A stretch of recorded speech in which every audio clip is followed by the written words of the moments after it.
Okay, it's Sunday. Sunday's really great. I like Sunday. It's the perfect sunny day on a Sunday, which means naturally stay inside and play video games, of course. So that's exactly what I'm going to do. We're just gonna get right into it with Kirby and the Nightmare in Dreamland with Beta Regigigas just vibing. Excuse me. Nothing really fun, interesting, crazy happening. I just wanted to do whatever. So that's what we're gonna do. It's gonna be good. All right, let's dive right into this. I'm gonna reset it for you all. There you are. Aren't you happy? Look, it's Kirb. There's a lot of them. Pop, pop. No more Sunshine Sunday. I know, Jillian. We beat it. We beat it, and now we have another game to beat. Why, it's Kirbo. We are a water drop, and we're gonna just dive right into it.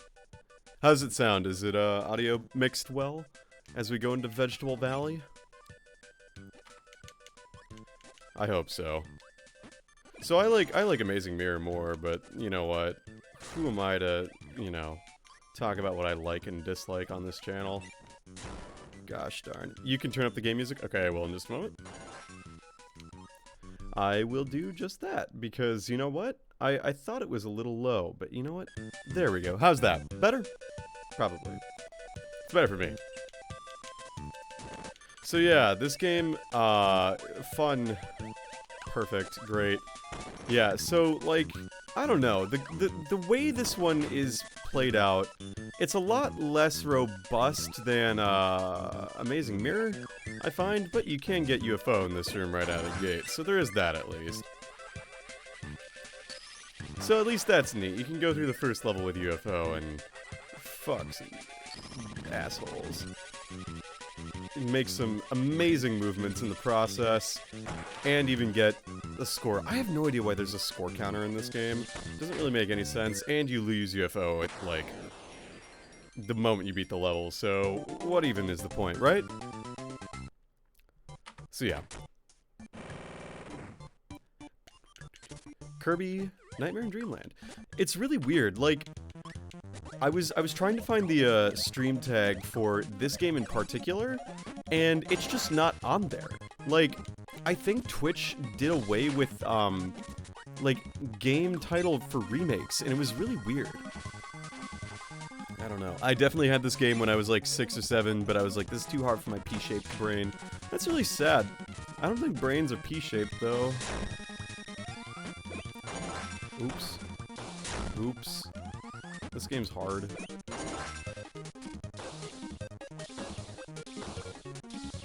Ow. I'm amazing at this game. If I was playing challenge mode, I'd already be dead. Wowie wow. Look at that. See? Already we're gonna see how long we can hold on to this crash ability because okay. I guess we're not gonna hold on to the crash ability. Oh, look at that water. So cool. The mechanics are totally different. Yeah. Also, this is like the one where you can't really... Wait, maybe you can aim the fire in this one. No, you can't. Okay, that's fine. Who needs aiming fire, am I right? Not me.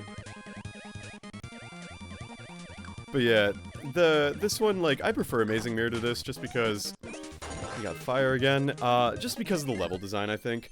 This is a remake, if that wasn't super obvious, but, you know, it's a fun game all the same. I definitely played it still just as much. Maybe not just as much, but, you know, enough. So, ultimately, I don't mind that much. I have fun with this. Let's put it that way. I do like this one, I think, in the grand scheme of things. I just don't have as much nostalgia for it. Maybe not these early levels. Later levels, yes. Alright, you get over here. I want my brain. I would rather to have wheel, but you know what? No one's perfect. It is cool they teach you how far burning can go with those little bits right there. The other thing about this game is that the enemy placement is designed to be really quite beautiful. It's quite great. You just have to be really good with your... See, like, right there, if you don't jump, you're fucked. You're straight fucked, dude. Now what's up with that? I don't think that's very cool. But you know what? What do I know? Go through the door. Okay, cool. I don't need the, one-ups or anything. I just want to get through the game. Because it's a fun game to go through. So that's really what matters. Alright, now there's a secret in this one. There's also Mr. Flosty, who is now dead. Good job. He's a fun boss. And you're supposed to use his freeze ability here to make this room easier. Alright, there it goes. Alright, let's alright, the deathless run stays alive. Very cool. Yeah, you know, he's got those weird mechanics, right? Ooh, I want you. Alright. This is fine. Mr. Frosty is... His name's Mr. Frosty, but because I played Amazing Mirror, it's like... That's the one. That's his name. Very cool. So yeah, I played this one mainly secondary to Amazing Mirror. And, you know what, in the grand scheme of things, it works out fine. Because Amazing Mirror is nice in that you can sort of just go wherever you want, however fast you want. And in this one, you have to sort of play with the progression of the levels, and, you know, it works for this game, but, like, it's traditional Kirby fare. I mean, it's not doing anything revolutionary, you know? Now, I have not actually... I don't think I've beaten Wispy with Needle before. But... I'm just gonna win! Wow! What a great fight! Very cool. Very cool fight. So yeah, that's one boss down, and we're already at Ice Cream Island, and it's, beautiful. And we get Wheel here soon, which is really extra cool. Now, I'll go in here. Frick it, why not? I'm not afraid of, not being fast at the game, that's fine. We're playing through it fast but casual. See? We gotta have our parasol, so our horizontal movement is faster, I guess. I do like how he sort of loops up that way. It's very nice. Alright, you. Whatever. It's fine. Really, no, it's fine. Give me my tornado. One thing about tornado that I don't like in this game at all is that you just can't break your, you can't break the bricks. It's not cool. But you know what? And the reason that's gonna be, if I can get through the door, Kirby, please go through the door. Very cool. Yeah, it's just like, you go through the game and you play it and it's going great, and then, you know, that's just how it is. You can't break through the star blocks with Tornado. You can just move quickly. And if you mash B, then you, have a better shot at, going up. I also find that, like, yeah, you can't break these bomb blocks with Tornado, so that's kind of annoying. And you can't really get out of Tornado, which is also kind of fun, annoying. But you do get to fight the wheel boss here, so we do get that at least. You asking me if I'm gonna use any of those? Think again. We're gonna fight the wheel boss, who is going to be dead in a hit. I'm also gonna be dead in a hit, but whatever. I can handle it. You can't jump with wheel in this game too, which is really extra annoying. Like, you can barely change directions.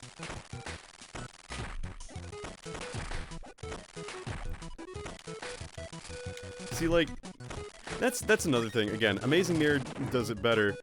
Yeah, there's one up down there, but I don't need it. Amazing Mirror does it better because, like, you can jump. You get, like, the superstar movement, which is nice. But in this game, you only get, the really basic NES movesets, which I suppose is fine, but it's not quite the same.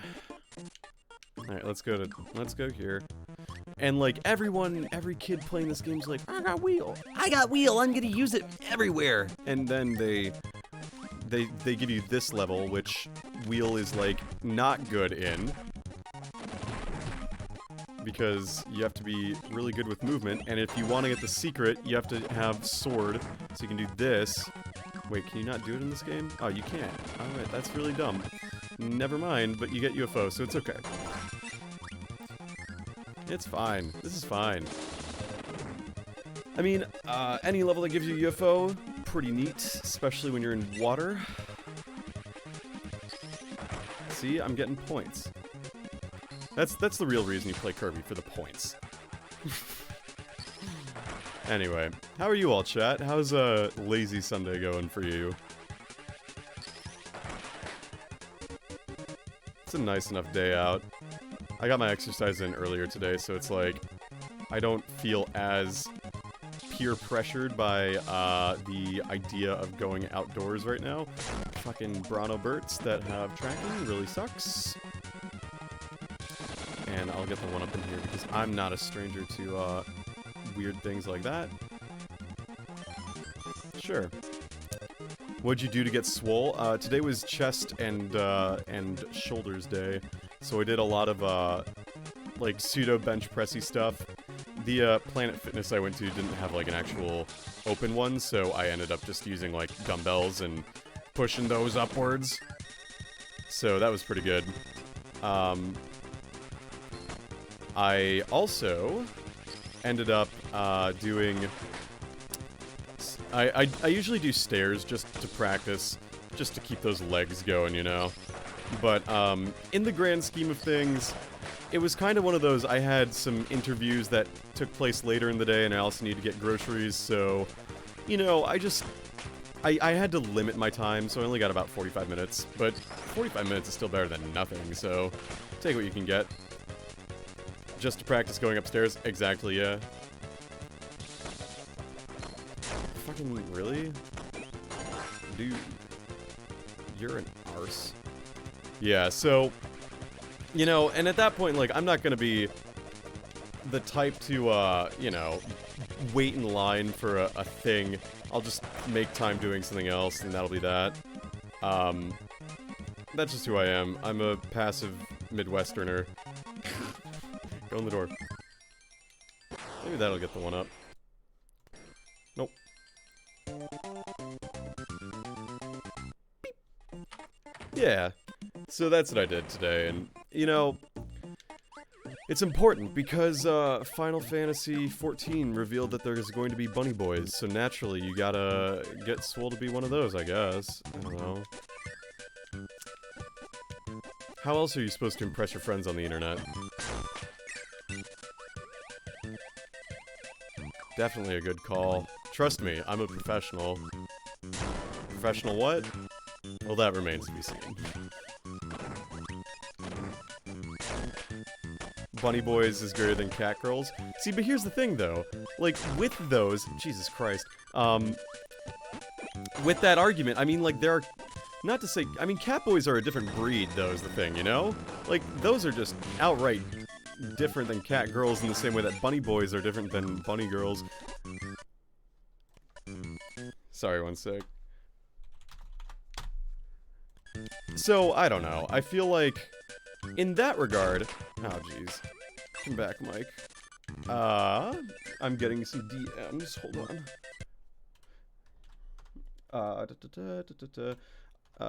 Kirby Nightmare. Yeah, ultimately, like, I feel like... see, they show you how it works. With bunny boys, at least, they're sort of presented as, like, I don't know, more muscular than cat boys, you know? Maybe that's just me and my gross underestimate of my knowledge of Final Fantasy XIV and the races in that game, but, you know, it feels like that's what it looks like, at least. Let's go in the hole. Oh, no. Hang on. One sec.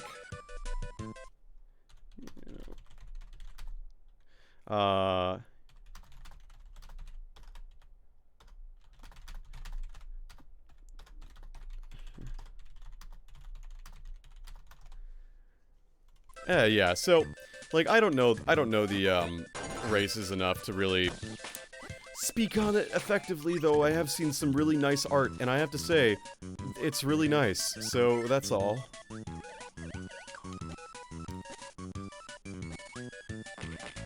Just gotta be able to, look the part, I guess.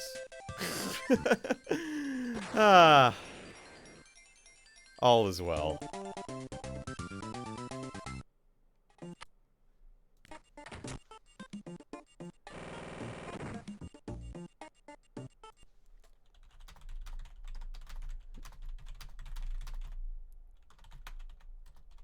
Alright, sorry about that. DMs. Anyway.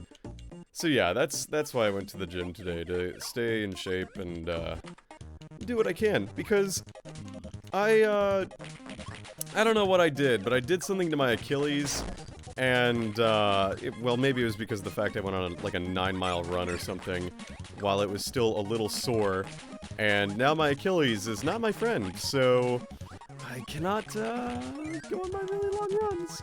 And I was averaging, like, how many miles was I averaging per week? Around 15 to 20 miles a week, these past few months. So, yeah, I, need to find another way to, get rid of a bunch of energy, because if I don't, then I will be basically manic forever, and that's, you know, stupid annoying, so we deal with that. Oh shit. 1 second. I'm so stupid. Alright. Now you can hear me in the call. Hello! How are you? I'm good. How's Kirb's dungeon? It's great. I'm having a real grand old time with it. Here, I'll share my screen with you. Oh, heck yeah. I was just talking about exercise and the fact that Final Fantasy XIV revealed the bunny boys, and since then it's now my new meme for exercising. Oh yeah, everyone's been going crazy over bunny boys. I cannot believe it. It's so funny. It's cute. Yeah, they're all like just... I like the art that's being posted on Twitter, if nothing else. There is literally no downside to bunny boys, ever. I have to agree. I wish I was a bunny boy. I love it. It's so good. They're fucking these stupid things.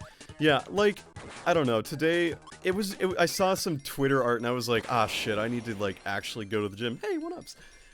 Because again, I was just talking about how I ran like 9 miles on Wednesday and did something to my Achilles tendon, so I can't run on it for like 2 weeks. Oh no! So I'm, what we call vibing in the Ritz car, I guess. I love it. I was in Virginia for a week, and like, I was gonna go to the gym today, but I was too tired. I got home yesterday. But I went for a mountain bike ride with my boyfriend, and it was more of a hike, because I just couldn't crank uphill. Oh, that's the worst. So bad. It's so bad. I'm like, I'm out of shape all over again. And I started the season late last year, so I was never, like, I lost all of it. It's so bad. Yeah. I've found that, like, you know, I used to bike so much before, like, when my bursitis was really bad in high school. And then, like, easily the worst part about biking is just biking uphill. So, ugh, can't even imagine. I'm not a roadie, I'm a mountain biker. I want to go down the hill, not up. That's true. Like, I will say as a runner, it's really fun to do the dedicated bike trails, but run them.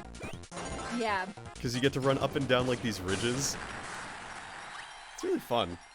I get that. I like hiking on biking trails. It's just like, it's like walking over a little roller coaster. And then, like, when you're riding your bike, it's like riding over a roller coaster. It's nice. Yeah.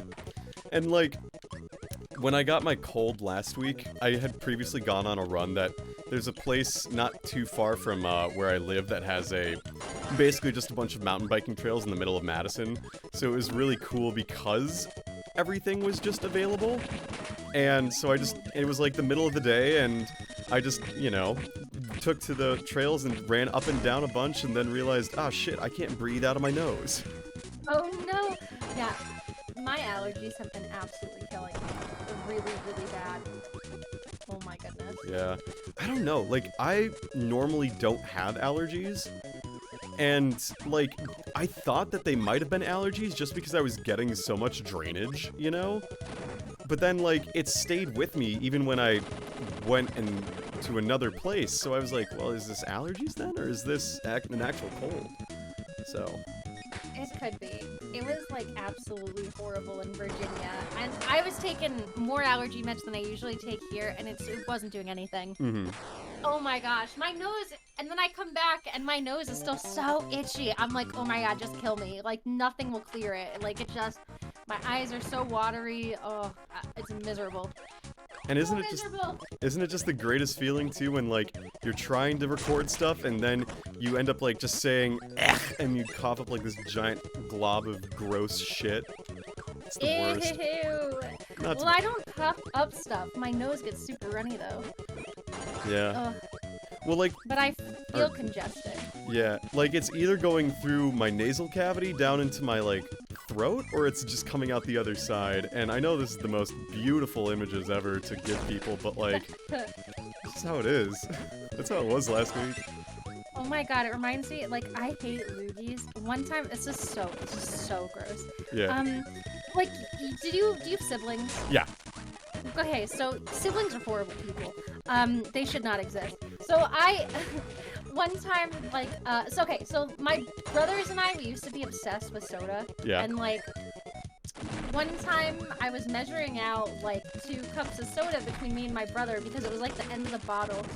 And then I didn't finish pouring, so I had to go to the bathroom. So I went to the bathroom and I came back out and they were, like, done being poured. And my brother just looked at me. And I should have known that, like, this look he was giving me meant trouble. I couldn't read his face. No. So I start drinking my Coke and immediately spit it out because he hocked a loogie into it! Oh my god. It's so gross! Oh god, I want to vomit just thinking That about is it. It's so gross. That is amazingly gross. It's disgusting! Oh, That makes I wanted to kill him. Like, what kind of... Okay, what soda was this, though? Because... It was Coke. Oh, see, like, because then, like, you could just drink that and not... You could just, like, hide it in there, so... That's kind of awful, but ingenious of him, in a way. Oh, got it! Oh, thinking about the texture was so disgusting. It was a big one. It was so gross. It was hidden in the foam. No! That Oh, fucking sucks. I'm sorry, it's so gross. No, that's... Oh my god. Okay, the other question. Is this sibling older or younger? No, I have 2 siblings my age. I'm a triplet. Oh, that's right. He's my age. Yeah. That's right. So, yeah, that makes more sense then. Because I was gonna say, if there was an older sibling, then it's like, yeah, that makes sense. I would do that. I'm an older sibling, fuck it. But... My age. Unfortunately, I'm related to him. Oh my god. You know... so gross. Oh, I can't stop thinking about it. Why did I bring it up? We were talking about gross shit and allergies. I will say, So I asked Luna because her brother streams and everything, and, like, I don't know what it was, but I thought Luna's brother who streams a lot was her, like, I got you and Luna confused as to who was the triplets, and I thought that he was her triplet sibling, and I was like, so, you have a 3rd sibling, right? And she was like, no, he's younger than me. And it was just like, oh god, I feel like such a fool, because you're the triplet. It's me, Nina. Oh my goodness. It's you and your triplet. That's okay though, like it's hard to keep track, because all us women voice actors, we all sound the same, unfortunately. Yeah, every woman sounds exactly the same. We have the same kind of range, it's really bad. Yeah, you have the same, what's it, not timbre, cadence, that's it. Yeah, yes. Yeah, that's just how it is. So yeah. No, and it was bad too because we then kind of I wouldn't say harassed him, but we definitely just like I posted in his chat and I said your sister says to keep it down, and like he thought I was a troll. And then I donated saying you should let Cat play, and he was like, who the fuck is this? That's amazing. Oh my god. I want to harass him on stream too. That sounds like fun. Poor guy. He plays a lot of League, I think. Poor guy. Oh, I used to play League all the time until I lost my account. How'd you lose your account? Okay. It's hard to explain. So when I was living in the UK, I had made, I think it was like EU West account to play with my friends, but that was the wrong region. So then I made like an Eastern one, but my account, all my information latched onto the other one for some reason. So then they went and they rebooted like their servers, so you have to have like a Riot account when you play now, like instead of just a League account. So it merged everything to that other one that was only at level 3. Oh, that's annoying. I lost everything, and so like I don't really want to start over. I wasn't that good anyway, but I'm just really mad because I liked playing the League game where it was kind of like chess. I can't remember what it's called, like Team Fight Tactics.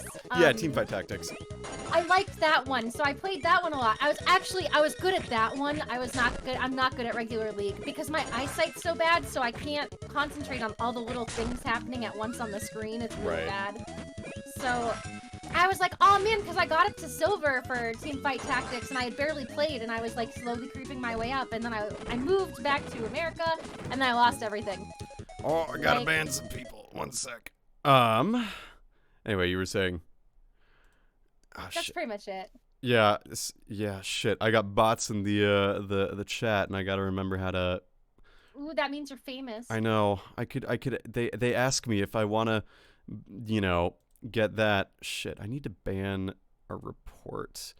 Spam. Sending malicious links. All right. They're bots. Bots. Yeah. Let's see. Now, remind me how I banned someone. That's the real question. Oh, man. Make me a mod, I'll ban him. Wait, I don't I just remember. found the thing. There we go. I think you can just like right click them, right? Yeah, I missed the thing, but yeah, I'll make you a mod. You just gotta post in chat and I'll make you a mod. I'll ban people for you. Thanks, Mean. Okay. Maybe I should post this in the fun glasses server. The funny glasses server. That'd be fun. There you go. What's up, chat? I can't guarantee I'll pay attention the whole time, though, That's because okay. I'm also playing Genshin Impact. that is okay. Actually, I think I have to do this in post or something, but I'll do it after this. I'll make a note to myself. Make hang on. Okay, let's see if I can't how to make mod. You think I would know how to do this by now, but Oh my god! Oh my god! Space Avocado is here. Hello. Hi, Space Avocado. Hello. I love you, Space Avocado. You're a real one. Yeah. She made it after the drive. Heck yeah. Yeah, she went home for the weekend to visit her parents and get some stuff. All right, I think I just made you mod. Heck yeah. Yeah. Let's see there. Yeah, so Aaron was out of town this weekend, so we it was fun. We had to get Winnie into the cat carrier, and that was really sad and hard because she would not stop crying, and I felt really bad. Oh no, poor baby. Oh. And then we had to I get it.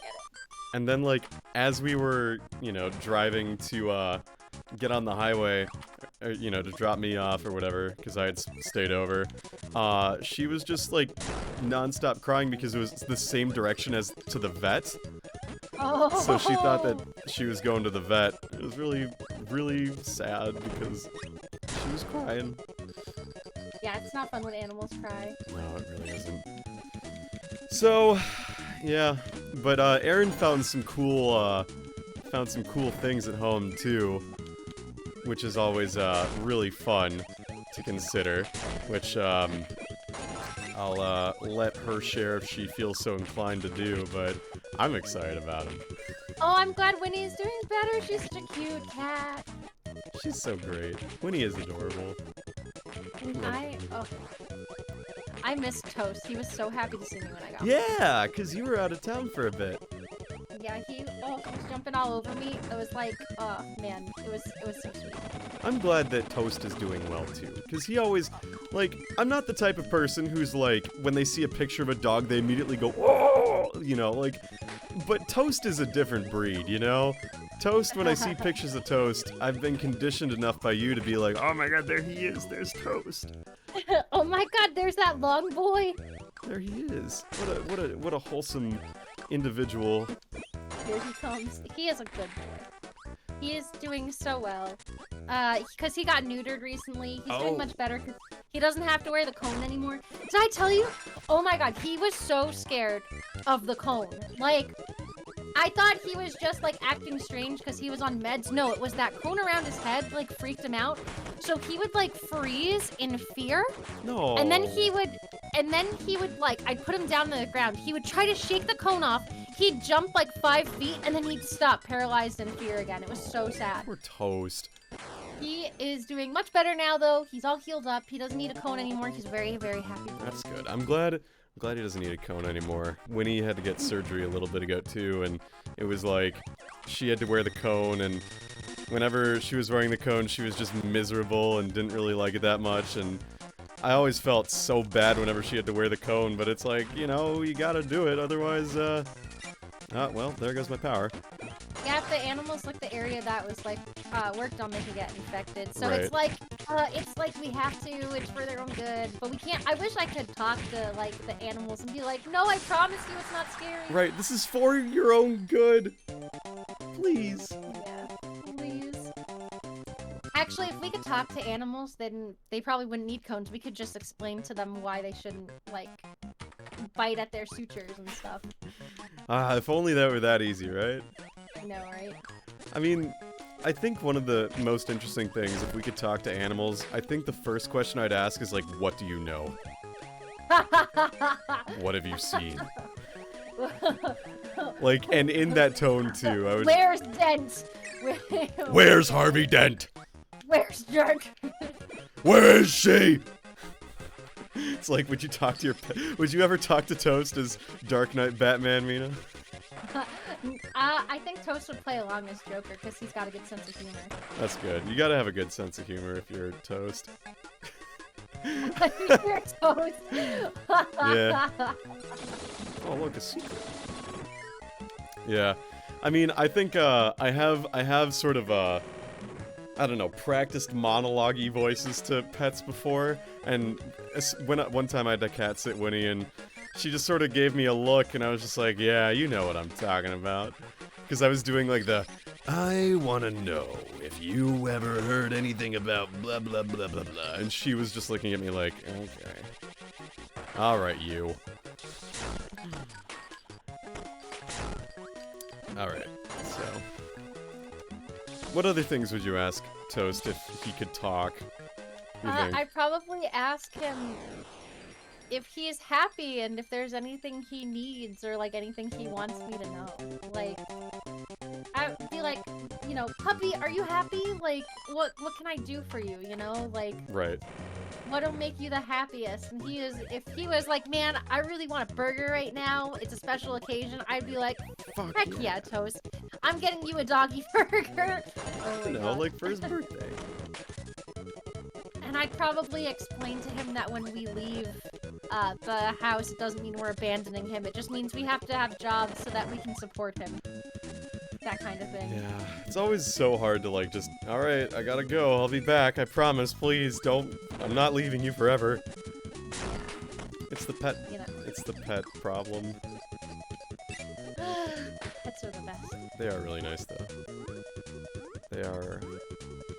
I mean, let's put it this way. Whenever, during undergrad, I was like, I love cats, but I could never have one just because I wouldn't be able to give it the time and attention it deserves. And then it's like, well... now I'm gonna do grad school, but it's okay because, you know, Winnie is, she's smart and capable and beautiful and everything, so... works out. Oh shit. I did not think this through. There was a cat cafe in Madison that unfortunately closed, which Aw. was really sad because, like, it was a great place to go, and, you know, I don't know what the, reason for it was, or if it was just finances, but it closed before COVID time, so Oh. I'm inclined to think it was, finances. But, what do I know? It was a nice place. A lot of rescue cats. Aww. Yeah. Maybe it wasn't clear. I'm very much a cat person as opposed to a dog person. That's okay. I won't judge you. I mean, I don't know if I've told you this. I'm allergic to dogs. No, you have not. Yeah, I'm pretty allergic to dogs in a way a lot of people are allergic to cats. That sucks. Yeah, whenever I'm around dogs or they jump on me, the dander just gets me, like, itchy, watery eyes, really sneezy, and ultimately, like, just put out of business.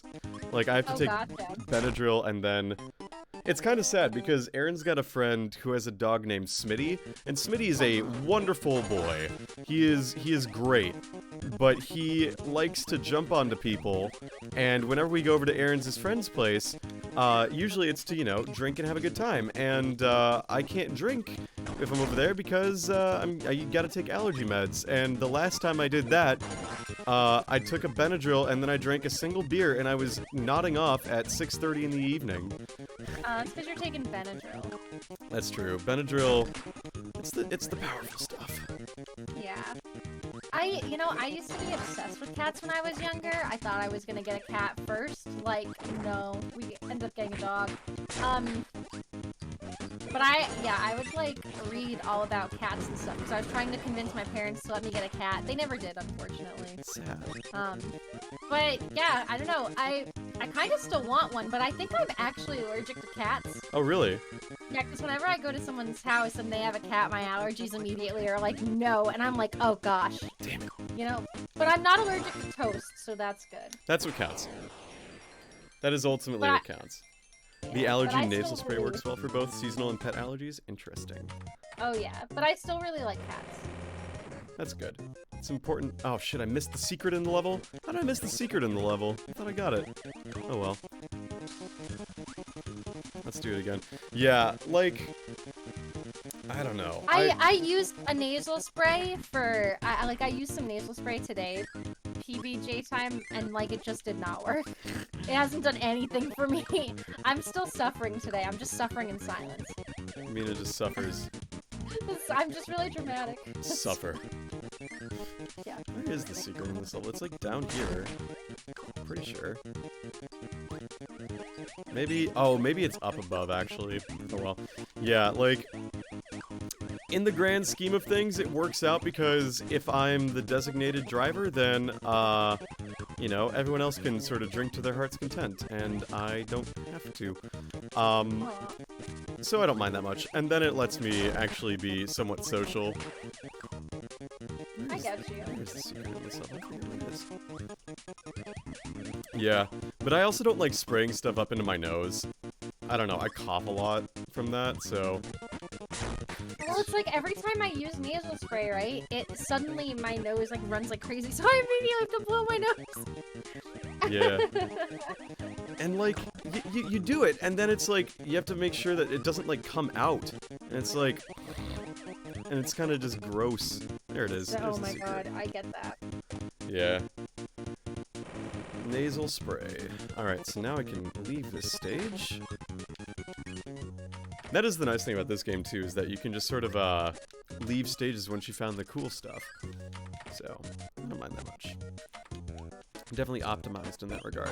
Alright, let's use Ball Kirby. The strangest power-up in the game that makes sense if you know how to use it, but... I don't know how to use it that well. So I won't. Yeah. So at least, yeah, so you just got back from travel, right? Yeah. Yeah, because Aaron and I next weekend are going to Ann Arbor to tour some places, so that'll be fun. Nice, nice. And it's nice because you know, we have to figure out where to live and when's moving in. When moving in where and when leases start and end, and it's like I always hate that part of the moving process where it's like, all right, time to find the one listing that's got everything you want and also is going to be available at the time you want, because there was definitely a listing that was really cool, but they just weren't.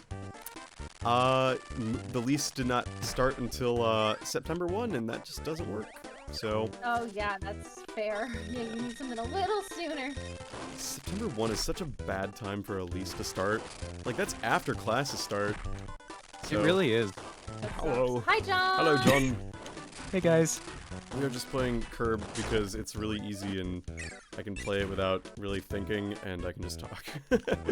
Oh, no, I feel that, dude. I gotta, like, start finding, like, as someone who, like, is trying to start streaming, yeah. I have to, like, find those games, because I wasn't able to do...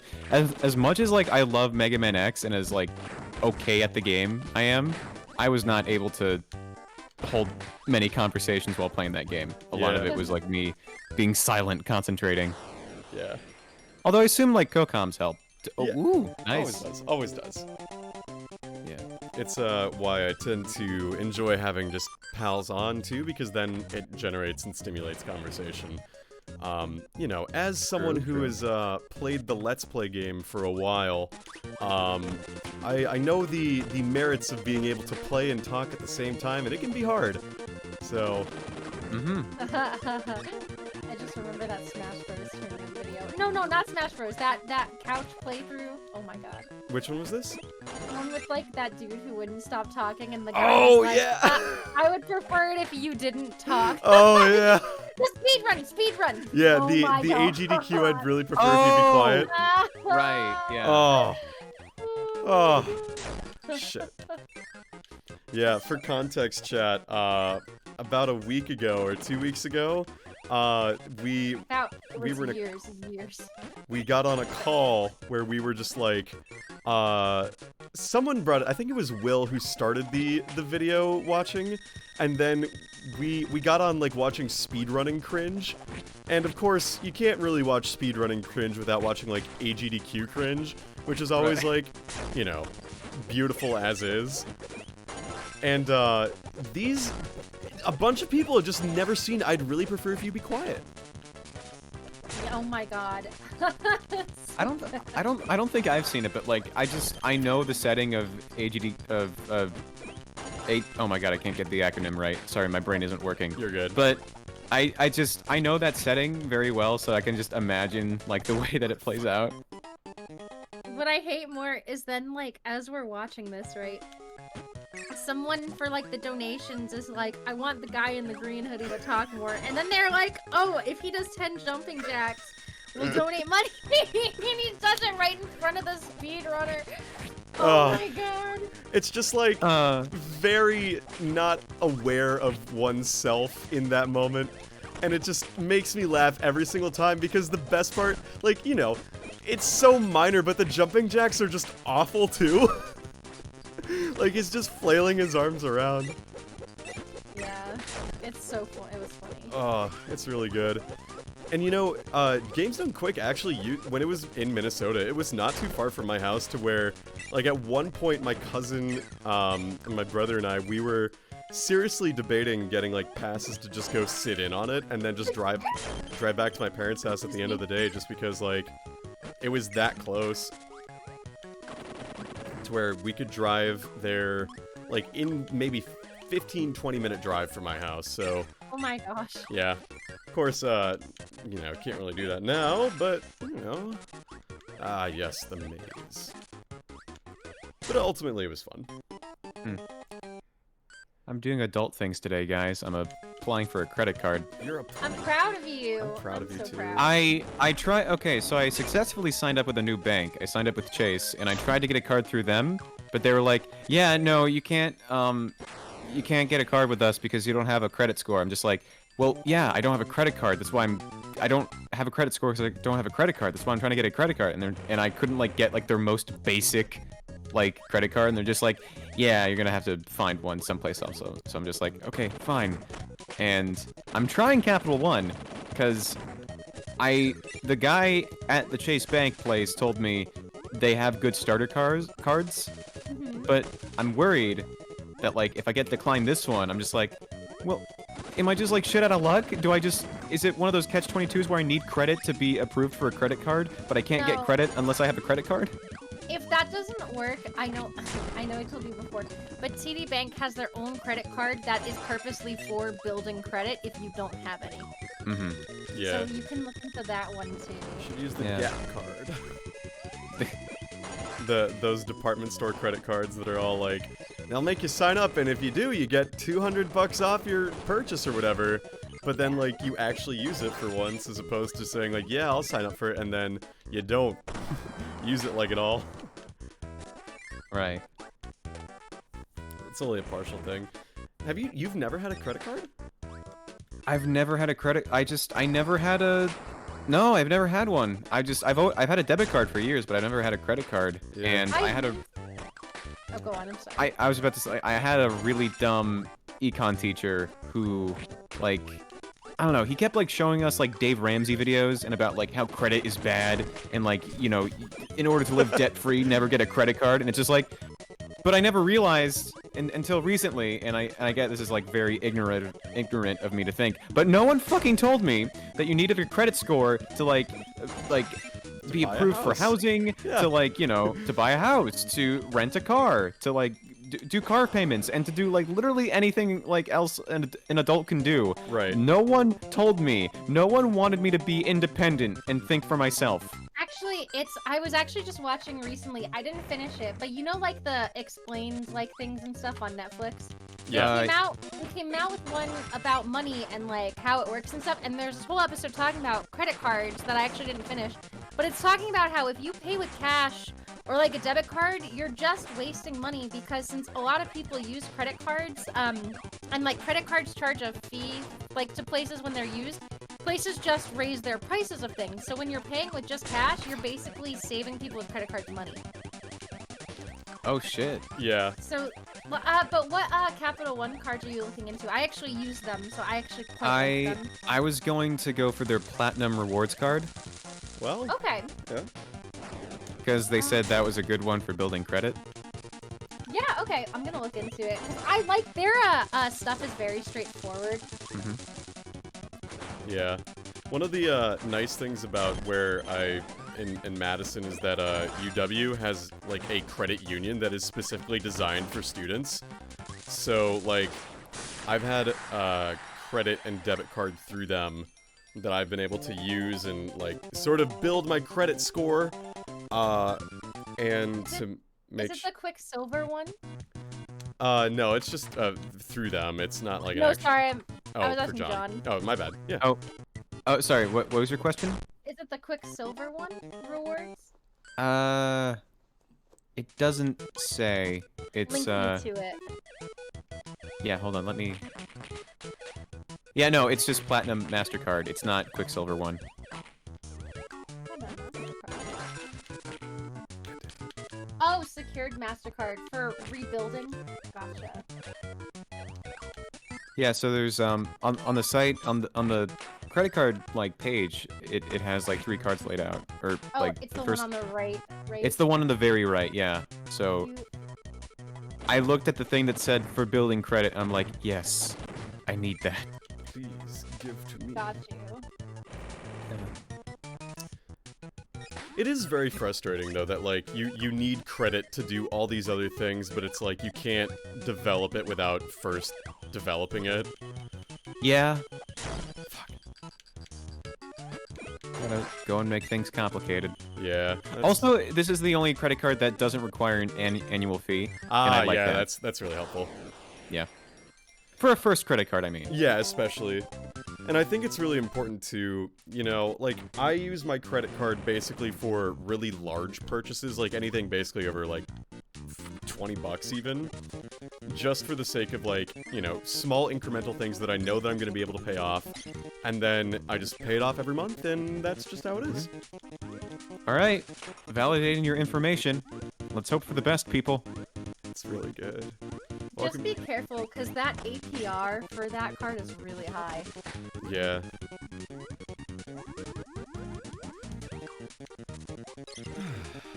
Kirby on a Sunday. So, does APR mean, like, I have to pay, like, that much more of a fee, like, when the bill comes every month? So once the, your, like, free, you know, like 12, 16 months of no interest goes through, once you start carrying a balance, it could charge you up to that amount of money, in interest, and since you have no credit and are starting out, it'll probably charge you the highest, depending on how much you carry balances, so don't carry a balance. Yeah. Just Yay! Yeah, just use your credit. Like, it kind of, like, it says that it calculates it, but honestly, it's probably going to give you the highest. Because I have really good credit, and it gave me the highest APR for my card, which is 24.99%. That is a lot. I know, but I don't carry a balance. Like, so just use it like it's your debit card. Just use it, pay it off every month. Exactly. Yep. Okay. It's your debit card. Don't spend more than you have in your bank account. Right. 'Cause Well, can't- yeah. That's all. That's pretty much it. Other than that, This like, has been Personal Finances with Mina.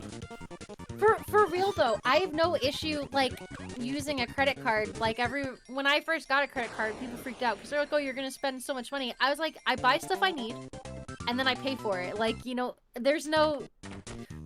Once I hit a certain amount, I always pay for it, like, you know, and I always hit the minimum, and I'm always, like, I pay, like, into my card, like, every week. Like, I'm paying off a bill. Right. Because I'm spending money that I have, or money that I know I'm gonna get, but I don't spend over a certain limit. And if you have, like, a limit on your credit card and you stay under, like, a certain amount of money, like, under 10%, then that's really good for your credit. So, you know, if your credit card balance is, like, $5,000, don't have a balance that's more of $1,000. Right. That's how you will get really good credit. And some don't even allow it too. Like, I know I tried to initially buy my computer with my credit card, but I have a limit of $1,000 just because I'm still a student with that card, and so I had to use I had to use my debit card to eventually buy that. But I figure, you know, as you become an adult who can, you know, reliably verify credit values and whatnot, and that you've been at a job for a while, for example, or whatever, that you're stable, as it were, they'll increase credit limits and whatnot. But, right. Yeah. Well, I gotta look for, I need to upload my driver's license and social security card, so I need to find those. I think I have... I should have pictures of them already, though. Let me look in, like, my Rolodex of phone pictures to see if they're in here somewhere. That sounds like a good... Get over here, you stupid parasol. Alright, well, we're gonna bounce on spikes all the way down. It's gonna be fun. Yay. Yeah. I mean, I think my biggest thing is, like, with my credit card, I use it for a lot of online stuff, I think. I don't really use my debit card for online purchases, because with my debit card, you know, that is money that I'm outright spending. At least with credit cards online, you know, if I get a charge that comes up, and it's not mine, like $1,000 to a Popeyes, for example, I can say that is definitely not me. Because I would not spend $1,000 at a Popeyes, nor would really anyone, I would hope. Right. So... Poor cat. Poor cat. I'm glad that she was able to figure that out, but like... That is, I mean... credit cards usually, like, they want you, to stay with them, so she should definitely get all her money back, and they'll probably send her a new card. Yeah. You know. Yeah. That sucks, though. For, reference for chat, our pal Luna Freya VA, well, I just died, but our pal Luna Cat, her credit card account, I don't know what happened.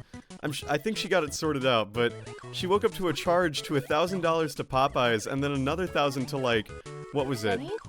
No, was it Denny's? I don't remember. I think the second one was Denny's, but I know she had two different charges of $1,000 to her credit card to, like, just a random fast food restaurant. And it was very like, huh, how'd that happen? Yeah, also who, like, this can't be... like, it's an individual that was using it, but I don't think it was an individual who was, like, you know, buying $1,000 of food for themselves. I think, like, there were, like, other accomplices who were eating that food. Right, it was a Robin Hood fast food burglary, where... I mean, yeah, take from the poor and give to the poor. No, take from the rich, at least. She's not rich. She's not. Jesus, Not yet. like, you're just hurting everybody. Yeah.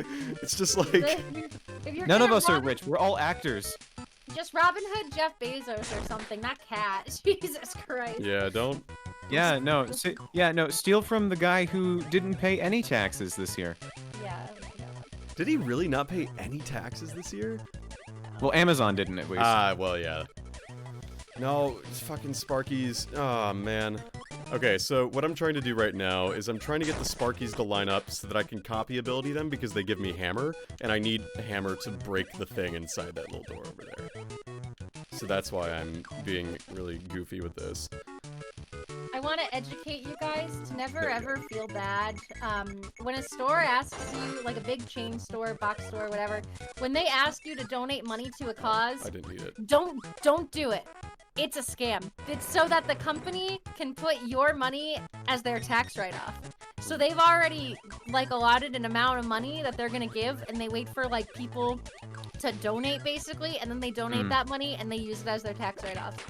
So that they don't have to, Wow. like, yeah, Yeah. it's a net overall, they're getting a net positive out of it.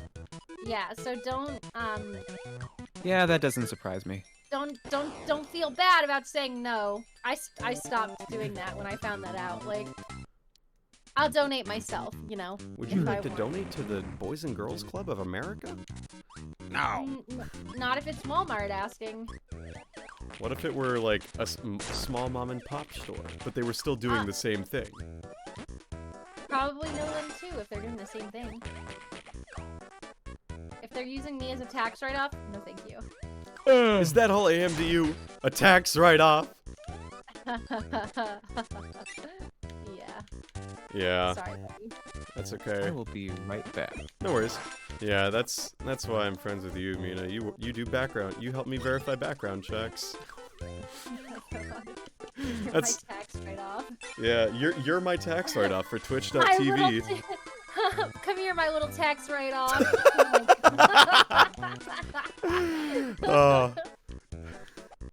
Oh man, that's like the new big trend that's gonna take over VA Twitter. Oh, what is? Calling people "you're my little tax write-off." All right. Oh. I guess you are my little tax write-off. Come here. Oh. Actually, speaking of like VA Twitter trends, have any of you seen Please the please don't say what I think you're gonna say.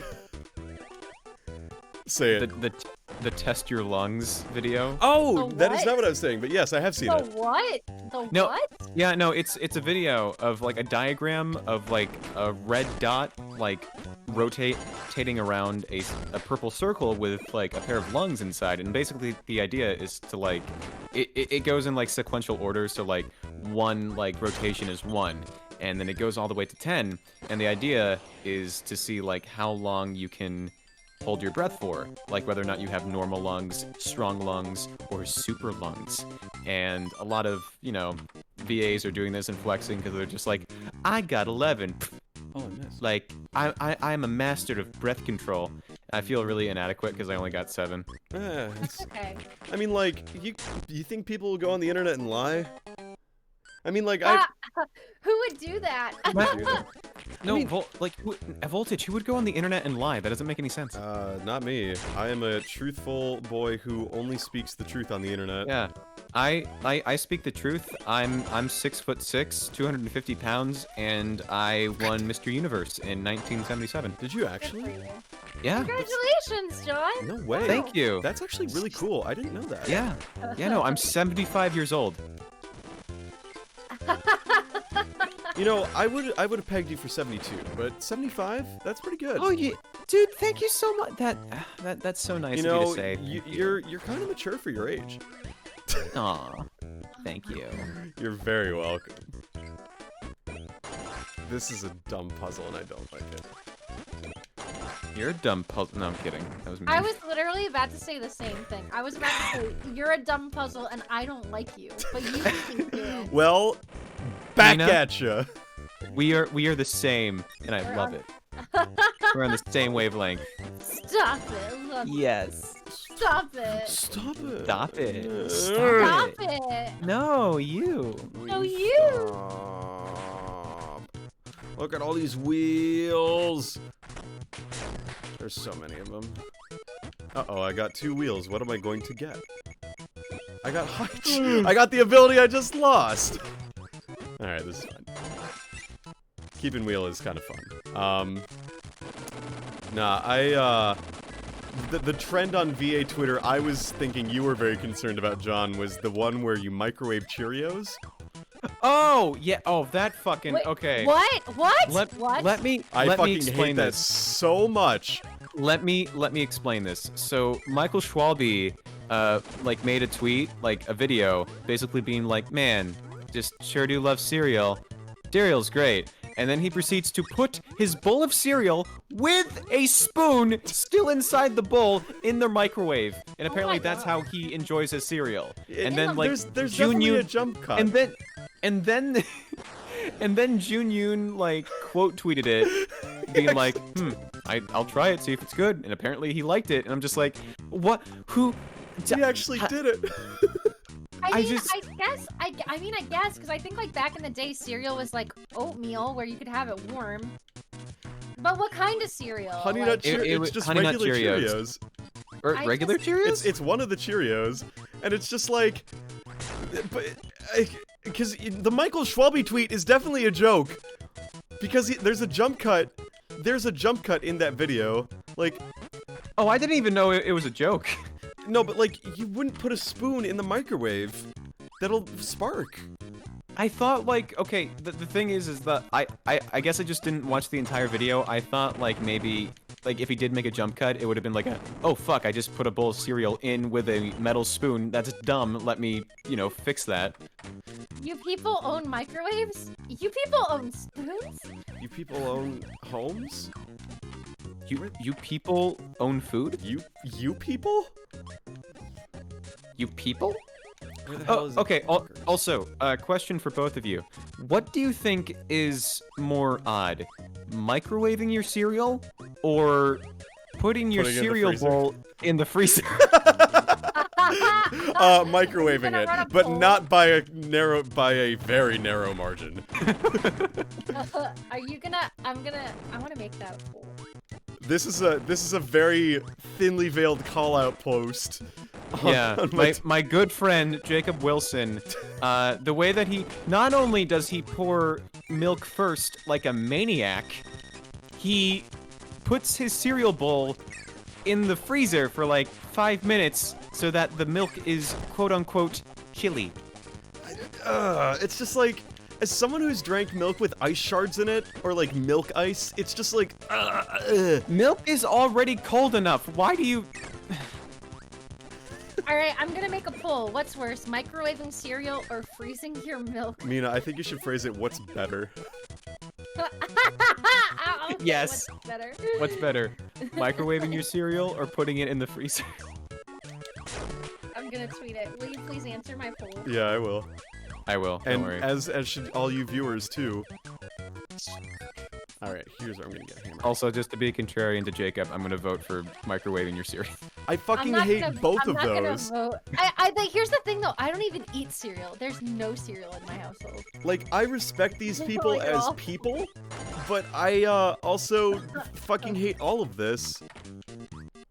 I hate. Okay, the only problem I have with this poll is that, like, you're saying freezing your milk like you're just freezing a glass of milk and not the entire bowl of cereal. Okay, but there's a word count that I had to stick to. Oh, okay, never mind. Okay, Mina. This one's actually kind of tricky. Oh, it's okay. I got a Maxim tomato. I'm sorry about that, Mina. I didn't realize that there was like a word limit for like polls and stuff. Oh, it's Twitter. They're charging $3 to have Twitter Blue, which is like also really stupid. Premium Twitter, everyone.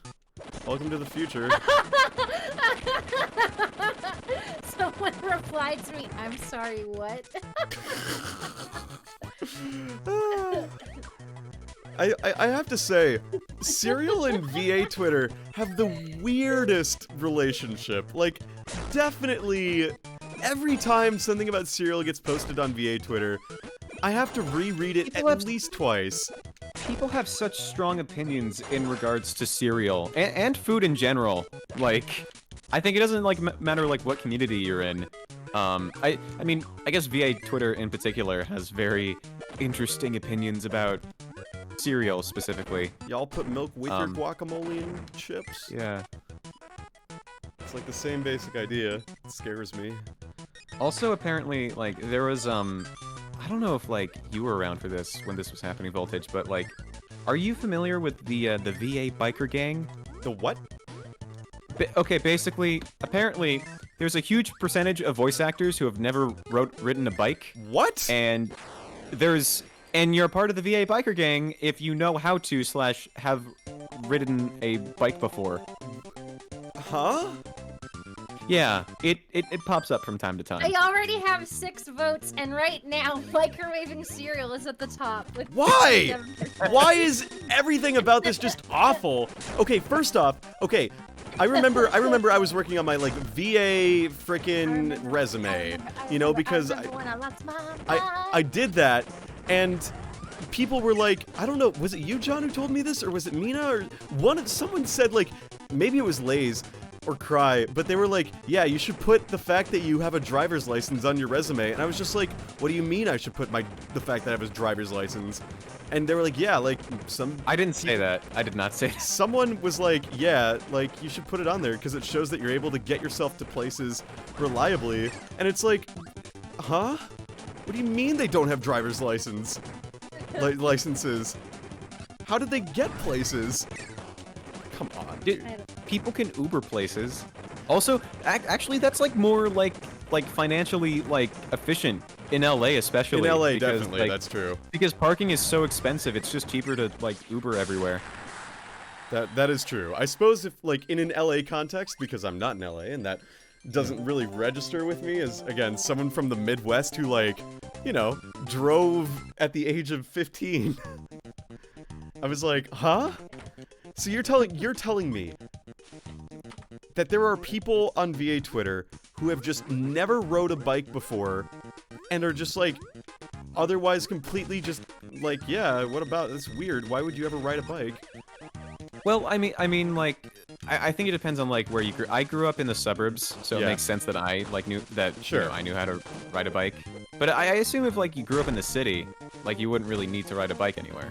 I feel like if you grew up in a city, you'd almost have more incentive to ride a bike, maybe. But I suppose suburbs versus city. Yeah. Well, I mean, I'm thinking I if never like grew up if in you the grew up city, in if you grew up in an apartment, like you wouldn't really. I That's guess you fair. could like always like bring your. Cities are like terrifying for me to ride your bike in. That's true. Yeah. Also, like your bike, like bikes get stolen so often in cities. That is a very fair point. I need to broaden my horizons because most, if not all, of my family is either in suburban or rural areas. So I can't say that I've lived in a city bigger than Minneapolis. I have lived in that area, but like nothing like, I don't know. Like, I think back to my cousin, the biggest city he's lived in is Ames, Iowa. Oh, nice. So, it's just a little different. Let's, yeah. So, that gives a little bit more context to the whole VA biker gang thing, though. That makes sense. I don't know. Are there any things that you all haven't done before that, like, other people consider you, like, what the hell, have you never done this before? Are there any, like, things like that?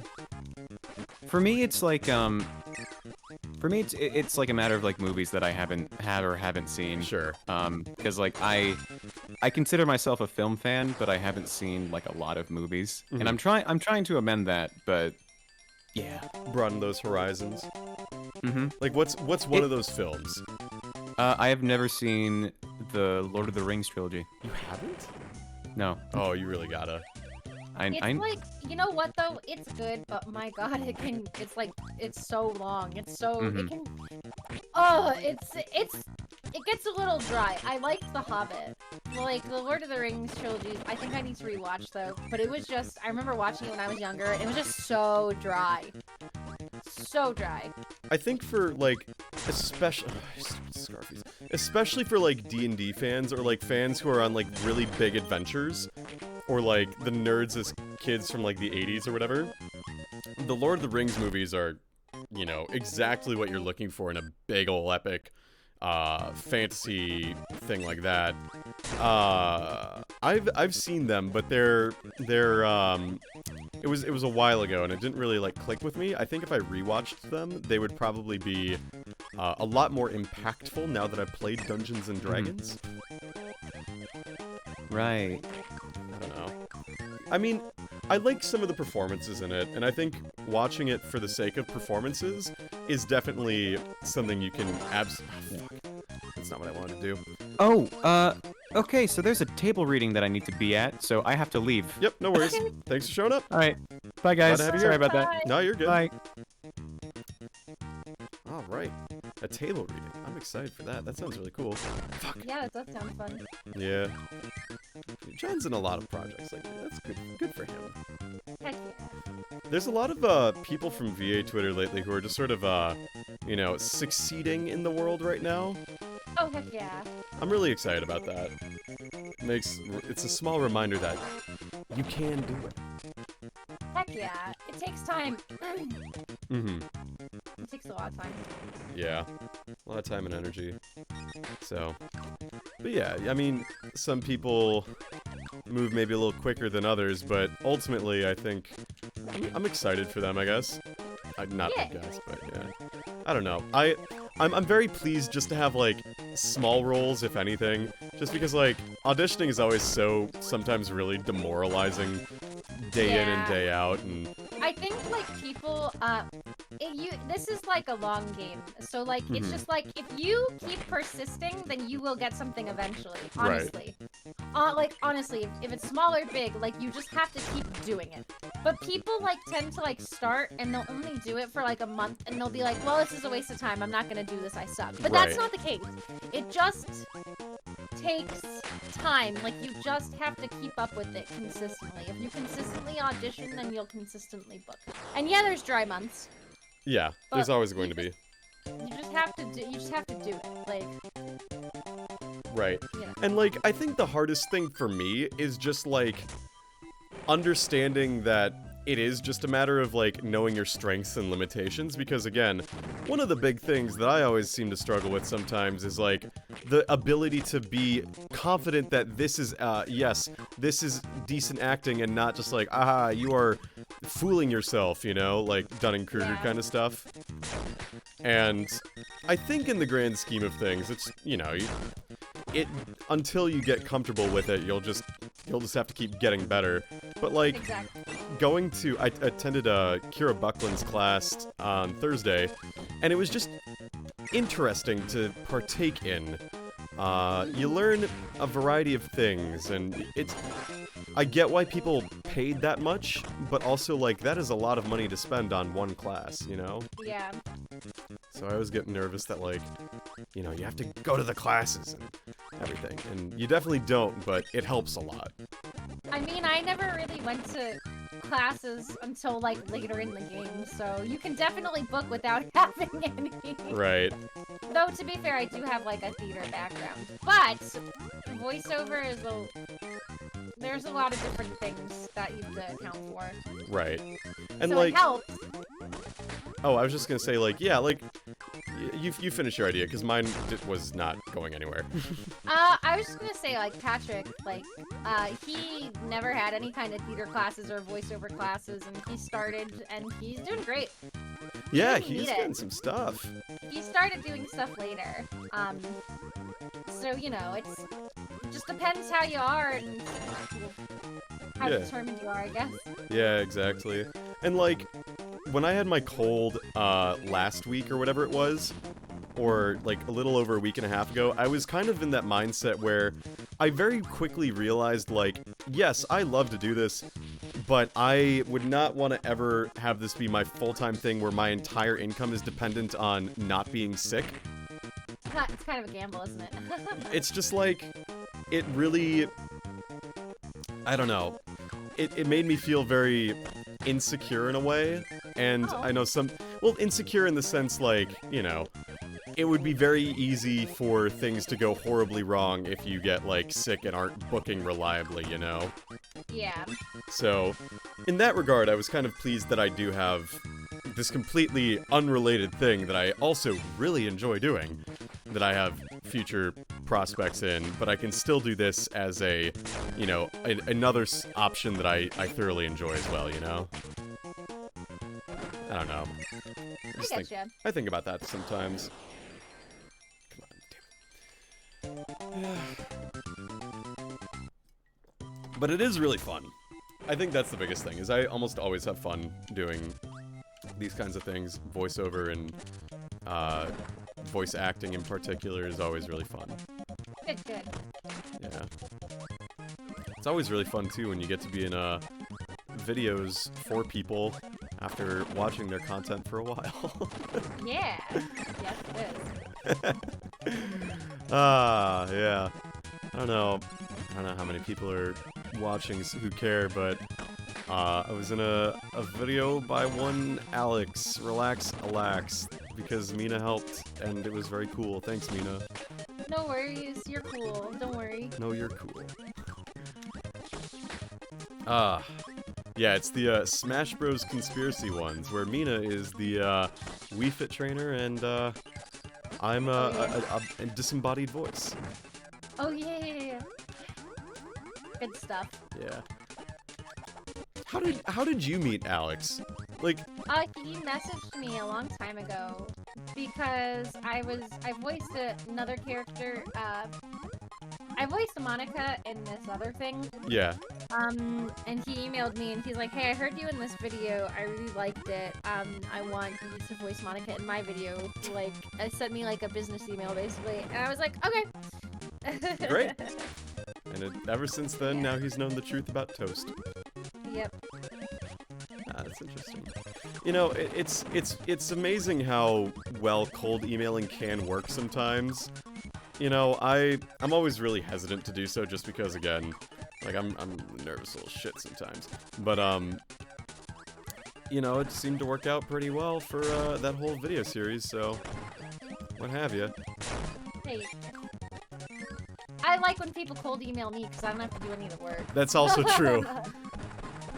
I will say that sometimes getting those random "Hey" DMs, because I have, you know, surprisingly enough to me, I have gotten the quote, air quotes, "Hey" Twitter DM, and, you know, sometimes they turn out cool, sometimes they turn out not so cool. I really hate the "Hey" DM. Just send me a message, like the full message. State your purpose and intent. You know. Yeah. Because otherwise, like, you're so ambiguous. I don't want to have to pick out the conversation and like fight to have a conversation when I don't even know who's messaging me. Exactly. Like, I don't want to try to figure out, you know, what your intentions are, and I'm a dude. Like, I'm just a random dude. Like, I can't even imagine how, like, that might be creepier, you know? It's a little creepy. Yeah. So, People send me creepy stuff all the time. do they really? Yes. Oh, God. That's awful. The other night, some random person who I don't know added me to a group chat. Yeah, I had that too! With a bunch of mutuals of mine and was like, "What is this?" They're like, "Nina, what is this?" And like linked a video or something that I did not click on, and I was like, "What the hell? Like, who is this?" Like, so weird. Like, Yeah. I got added to like a group chat that had like 90 people in it, and it's just like random, it's like the hell DM or something like that, and I have no idea what it was. Oh, I got added to that too! Like, I literally like, don't know what it is. And I was just like, I don't know. I didn't accept the DM request just because I was just like, well, fuck, dude, I don't know any of these people. Yeah, Okay. I don't. It's weird. It's weird. Like, it's just so creepy to be added to random stuff. Like, don't do it. Like, on the one hand, it's like, cool, I'm noticed. But on the other hand, like, I don't want to be noticed by you. Which is, the struggle more of like being... people just like add other people for like random stuff. Like, it's just not funny. It's just really creepy. It's weird. Right, like, how do you know me? What did I do to, warrant you adding me to here when I don't know anyone else in here? And I'm glad, honestly, I'm glad I asked you about that, because, like, it was legitimately starting to be a little confusing for me, because I don't know any of these people, and they all seem like they're, like, 15. Yeah, usually it is kids who do it. They're 15 years Kids don't have. Yeah, they don't have boundaries yet, unfortunately. Yeah. Or they think it's funny. It's not funny. It's just annoying. It just wastes my time. I just leave it in block. Like, you know what I mean? Right, like, I just reject the request. Because ultimately, like, what am I gonna add to that conversation? If you want to talk with me, just, like, go to Discord. Or anything. Just... Send me a business email. Yeah, that's probably the better one. That's a better point, actually.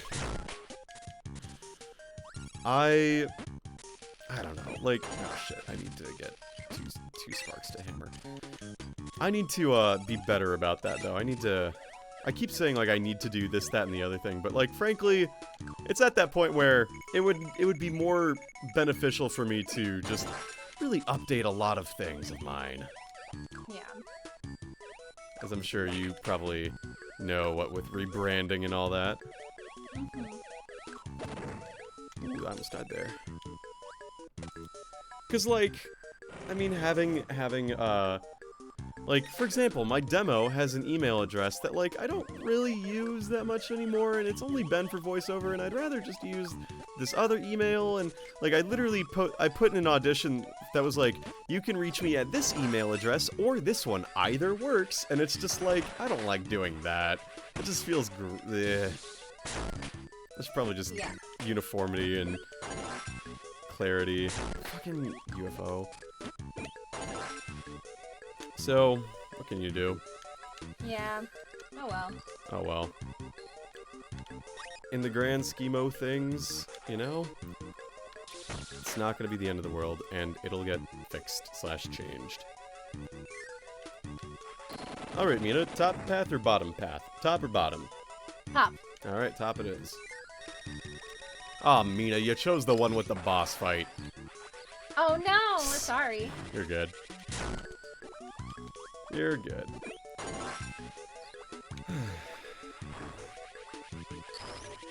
I'm really looking forward to the fall, though. I'm very excited about my PhD program starting soon, I think. Just having a regular stipend that isn't dependent on how much I read is going to be very nice.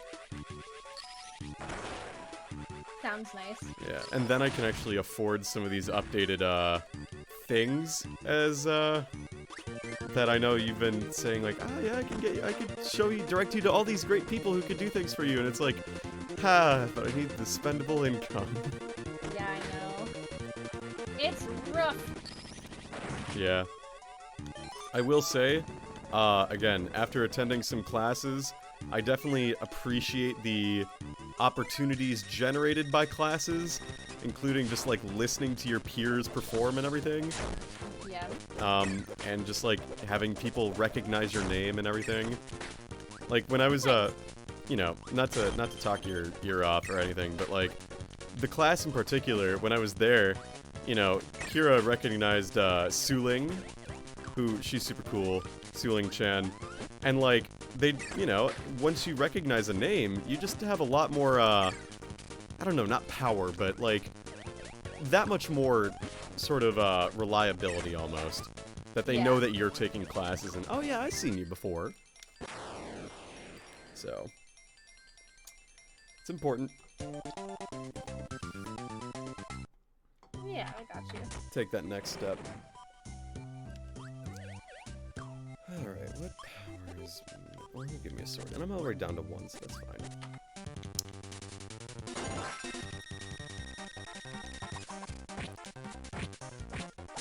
Ow. Ah. So let's get the sword and go on with it. So I had meetings all day for I'm on the I'm one of the co-vice chairs for the nuclear engineering student delegation, and actually the person in the chat, Mina, PBJ time, that's my friend Jillian. She was the previous chair of that, and so we had interviews all yesterday and today. Oh, hello. Yeah, so we... That sounds so grueling.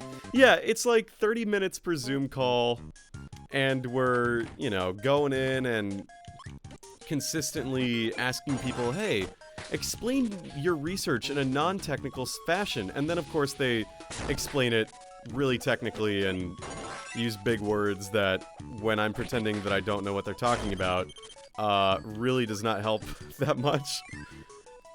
So, so there's that, and then I ask, you know, like, what are your thoughts on, you know, spending on education? And it's like, yep, this is how we go. And, so I had to do a bunch of those, and, you know, streaming is fun, because it allows me to, turn off my brain in a way. But man, if that wasn't, like, just way more grueling than it needed to be, I think, in the grand scheme of things. It's a lot. Fuck. So that's what I spent my day doing, aside from, playing this video game. And like when you're in a Zoom call, 30-minute Zoom call's fine. But like when you do 5 30-minute Zoom calls with no breaks, that is pretty difficult. Yeah.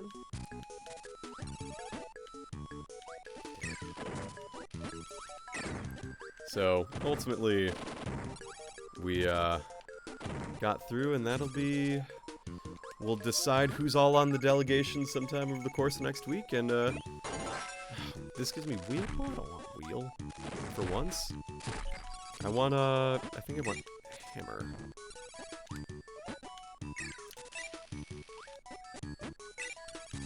If I can get this to work.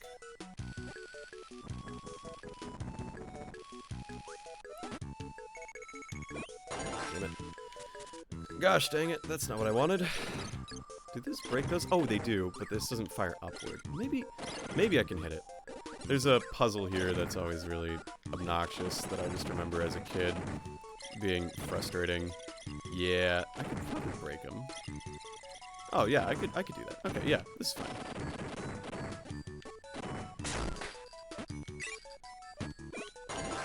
So yeah. For those of you in chat, how's life treating you all? Hopefully well. Hopefully well. And if you've got any cool plans for this week, definitely hit me up with them, because those I want to know. Nice. I think this week, I made my to-do list for the week at least. I have a bunch of stuff that I need to prep in terms of travel, and then I have a lot of things in terms of work-related e-learning stuff that I need to do. I need to like do at least 2 this week, and they lately have been averaging like 3,000 words, so it's like, well, they're gonna be a half hour. I hope you're okay with that. And then I've got just some other basic chores like establishing my summer calendar and doing all that fun stuff. How about you, Mina? You got fun plans for the week? I'm gonna work. Oh, Addie, thank you so much for the follow. Also, hey, Addie, how's it going? Also, if you've noticed, we have a new notification jingle, so very cool. Welcome to the stream. Addie-licious. How you doing? How's your travel plans? Because I know you just got back, Addie. Shit, I'm gonna die.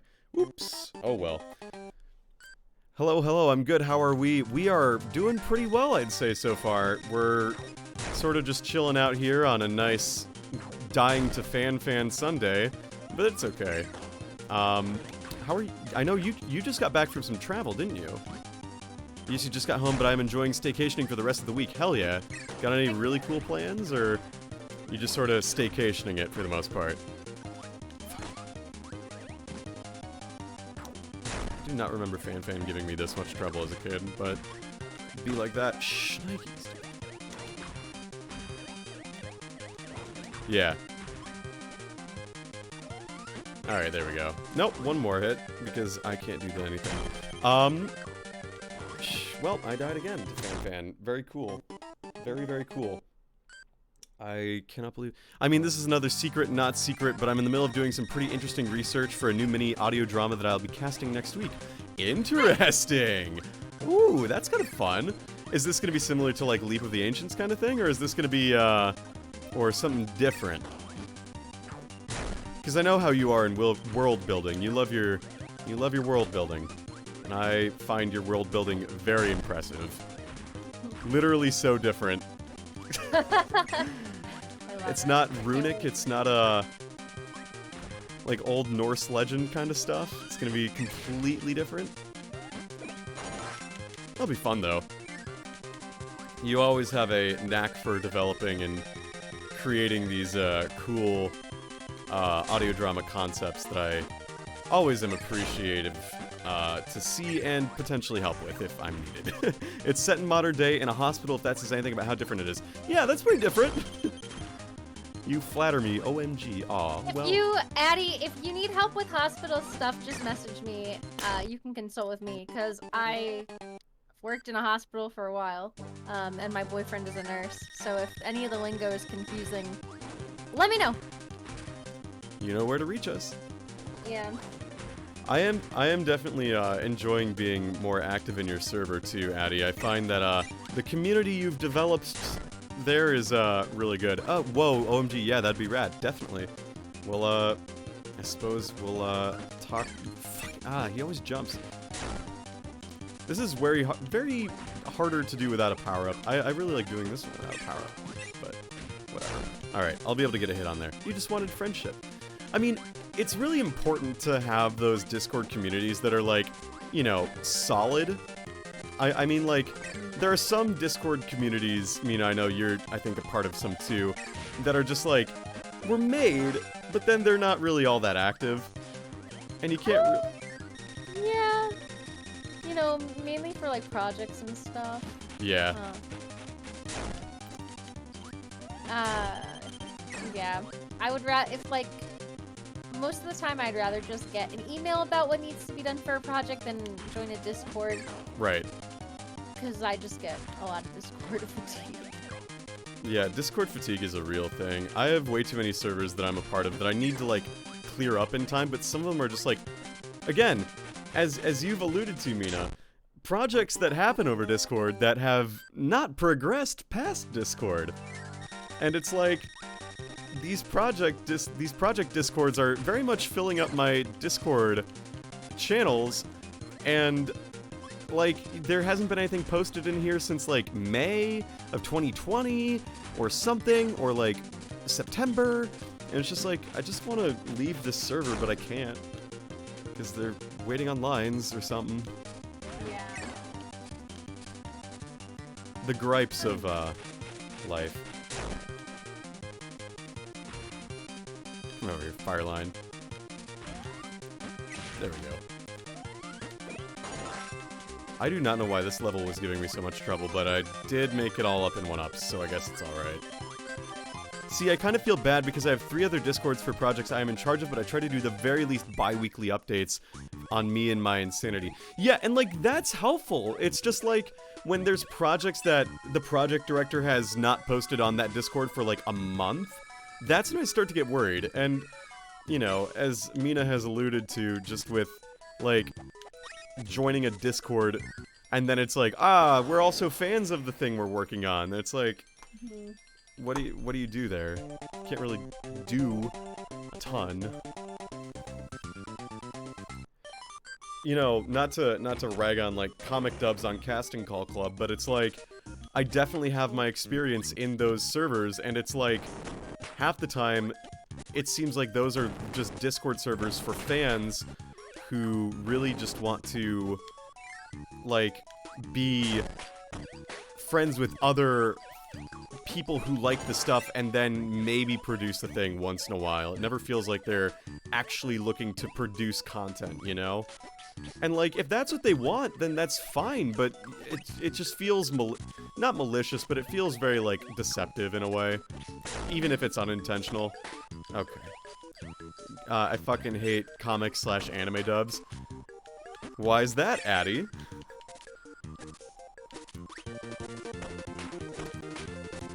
Because, I mean, like, again, the first thing I got cast in on Casting Call Club was, a lot of fiasco-y stuff that I think I've sort of said about a little bit before, but, you know, always turned out very poorly. I guess you just hate doing them specifically. If other people do it, whatever. Yeah, that's fair. I just... Sometimes it's a drag. Yeah. Like, it's one thing if the project is obviously going to be produced and, like, the production value for what it's worth for an online comic dub, for example, like, actually looks good, then yeah, sure, great. Like, there are some things that, like, look pretty good, and you know what? Even if they're fan work, it could be fun. And then there's the ones where they cast for literally everyone, and then they say once you're casting it, oh, we'll find the comics later. And it's like, when that happens, well, what are you supposed to do? I mean, you sit in a Discord and wait? half the time they don't even get permission from the comic creators to dub them. Yeah. People cast out of order, honestly, so much. I know what you mean. Oh, yeah. Fuck. I mean, my biggest gripe with it, I think, ultimately comes down to, like, people have the right idea for it. You know, they want to do this, and they know what they want, but they're like, okay, in order to do this, I need voice actors. Not, in order to do this, I need material. Because, like, that's like if I wanted to make a visual novel, right? But it's like, okay, to do a visual novel, I need voice actors? Because if you want to do that, you need a story. You can't just, like, say, oh, I need people to perform a story I haven't written yet. It wastes everyone's time. It wastes your time, it wastes my time, it wastes everyone's time. And maybe this is me being a little cynic, but it just feels very not good. Yeah. At least have a proof of concept. Exactly. Exactly. I like having a proof of concept before I even show anything to people. Like, let alone try to find people to help me with it. It's worth it to have a proof of concept. Yeah. Because then if you're like, oh, I'm not really sure what I'm doing anymore, like, then you're like, oh wait, no, I have a proof of concept here, this will keep me on track. Right. This was what my initial plan was. What has changed? Has anything changed? Sorry for the flashing, everyone, by the way. This level was not designed very well. Shit. It's like, proof of concepts keep you on track. They give you a scope of a project, and they don't ultimately make it so impossible for you to generate something you want to work on. Like, let's say I want to make a video game, right? I'm not going to design what the final boss is when I'm, like, in the early stages. Maybe I'll make, like, an antagonist for, you know, how I envision the plot eventually going, but I'm not gonna make, like, the final cool, epic boss theme for the final boss unless that's truly one of the inspirations for the project. And I feel that, like, you know, you're doing yourself a disservice by jumping ahead that far. Yeah. So, it's like, okay, what's the mechanic? Are there, like, different battle mechanics? Are there different things there? It's pretty good. I mean, I honestly write out of order with a lot of my work. Yeah, but oftentimes I write backwards. That's a fair point. Like, it's important maybe if you have a twist, for example. Oh shit, this is a hard one. Like, if you have a twist, then yeah, I figure writing backwards in that is, like, essential. There's no bombs in this one. But I feel like if you have a... I suppose. I mean, then again, what do I know? I haven't produced anything, so... I have ideas. I have really bad ideas, but... Alright, I need burning.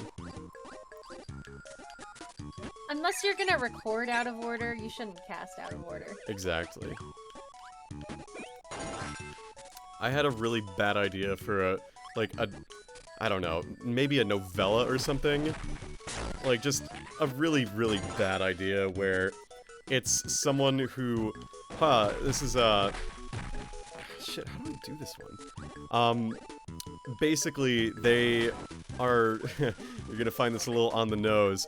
But it's like they're a streamer who manages to make it big with this company or whatever, and then they start doing it, and then everything just goes to shit, and it's like the de-evolution of a character in terms of, like, when someone watches them even when they don't want to be watched anymore, or like an anti-sitcom. Yeah, kind of like that, but like it's depressing almost. Like, I don't know how to describe it other than, like, streamer basically signs with, like, this universe's version of HoloLive, and then gets, like, harassed or or something, or doxxed or whatever, and it's just like, and then everything goes to hell or something, and I don't know. I feel like it's just a really bad idea, but I'm curious to see what would happen, you know? Oh, yeah. I got you. I mean, working on streamer character design, because the gimmick is that, oh, I had to do so much research for these things, because I definitely am not making my own VTuber personality. No.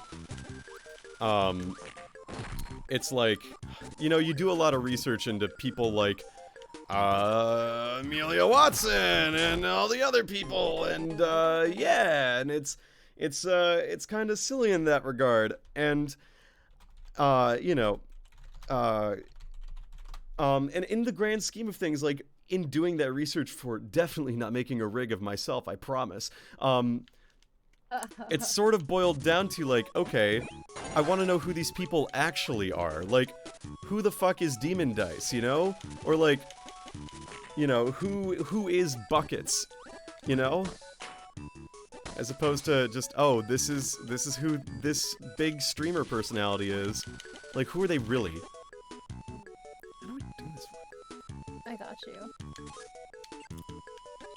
So, that was just like a really bad idea for like an audio drama or story that I thought of. Basically, I wait until I'm at very least 4/5 of the way done writing, if not all the way, to do it. I like that. That's smart. Oh, I'm gonna get it. Fuck, yes! Let's go. And it was just for 1-ups?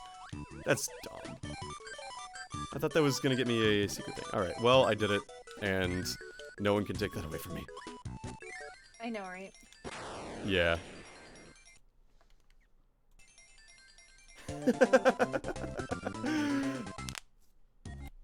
Perfect. Yeah. I mean, I think in the grand scheme of things, you know, I know I've said it before a couple times, but like I've talked about this with some of my friends who do watch VTubers on a regular basis, and I think if I ever had the opportunity to really be a VTuber, I would. I don't know if I could do it, because I really like being me. I don't like being a character who's not me, if that makes sense. You don't want to be a concept. Yeah, like, you know, for better or for worse, when I'm on stream, I'm maybe a slightly more flanderized version of myself, which, like, is fine, I guess, but if I was another person's idea that's flanderized, that's when it starts to get a little, like, You know, and it's that kind of concept that, if I were to write this story, it would be basically that, like, someone who doesn't want to be identified solely as that, that stream personality, but rather, like, a person who has complex thoughts and emotions who isn't able to simply because of the thing that they initially wanted. It's like, be careful what you wish for, almost. You know? I gotcha. You know, when you're stuck in a house for a while and the pandemic is, sort of sparked your funny bone and you see a bunch of people making creative endeavors, it's like, oh, I want to make something creative too. So, yeah. Oh. You go crazy? No, you don't go crazy. I mean, maybe you do. I find that, streaming, at least, has helped me mitigate going crazy, especially because it has allowed me to connect with my peers in a way that is constructive, and it allows me to do things like that. You went absolutely insane during the pandemic. I mean, yeah, I think... Addie, one thing you need to know is I was going through my senior year with senior design during spring 2020, so I was literally designing a nuclear reactor in my parents' basement.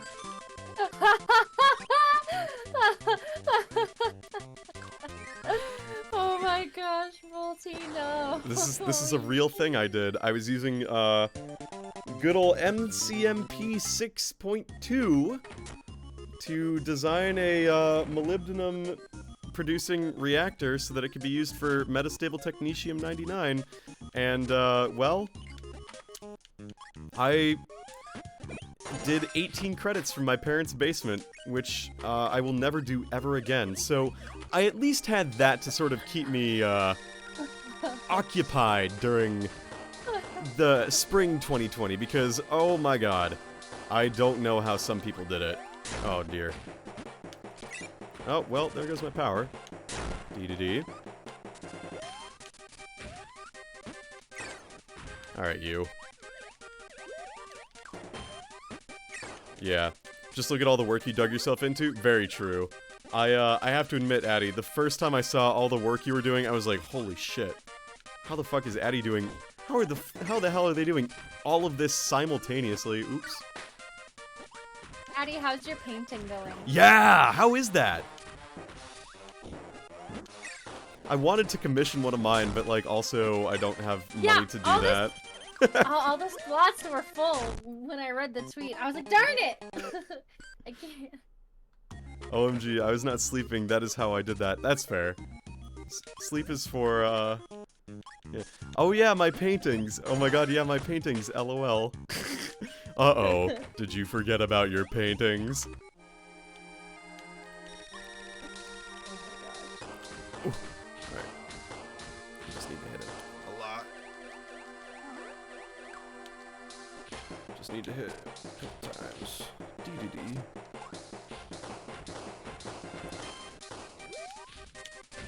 Will you have to send out the last, like, 6 or 7? That makes sense. But all of them were approved by clients and they went well. I have to update my website with them, though. So, what... Are these, like, oil paintings, or are they, like, they're not digital, right? Like, these are real... They're on a canvas and everything, right? Because that was really cool. Yes, oils, yeah! What's your process? Like, how do you decide, like, what someone's voice looks like as a painting? Right, do you have, like, synesthesia, or is that that's not a normal question to ask. What the hell? Oops, we're at the final boss. Alright, time to mash. You have synesthesia. Oh, yeah. So, what kind of, since I'm allowed to ask, what kind of I assume it's, like, audio gives you, like, color or whatever. A color profile? Nearly all sounds are colors to you. Interesting.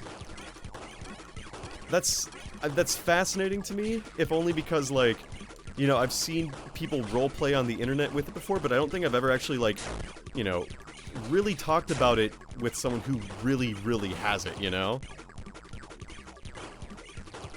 Nearly all sounds are colors. That's so cool. I imagine it can get kind of distracting, though. I mean, like, I have my color associations and whatnot, and, you know, I hear a lot of music in my head on a regular basis or whatever, but I imagine it's definitely not in detail as, like, as in-depth as yours is, or whatever. I mean, I could go into massive detail about it, but it would take me ages and I don't want to type you a book. Understandable. That's cool, though. Yeah, I mean, it's definitely unique, and it adds to a really cool possibility of things you can do, I guess? I don't really know how to say it. Colorful world. Yeah, exactly. Does it ever get to be, like, way too overwhelming? Have you ever, like, had someone's voice that just, like, was so just awful to look at? Overstimulating? Yes, completely.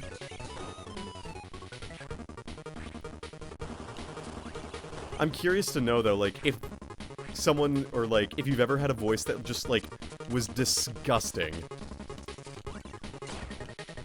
Yes, some voices are so horrible and grating.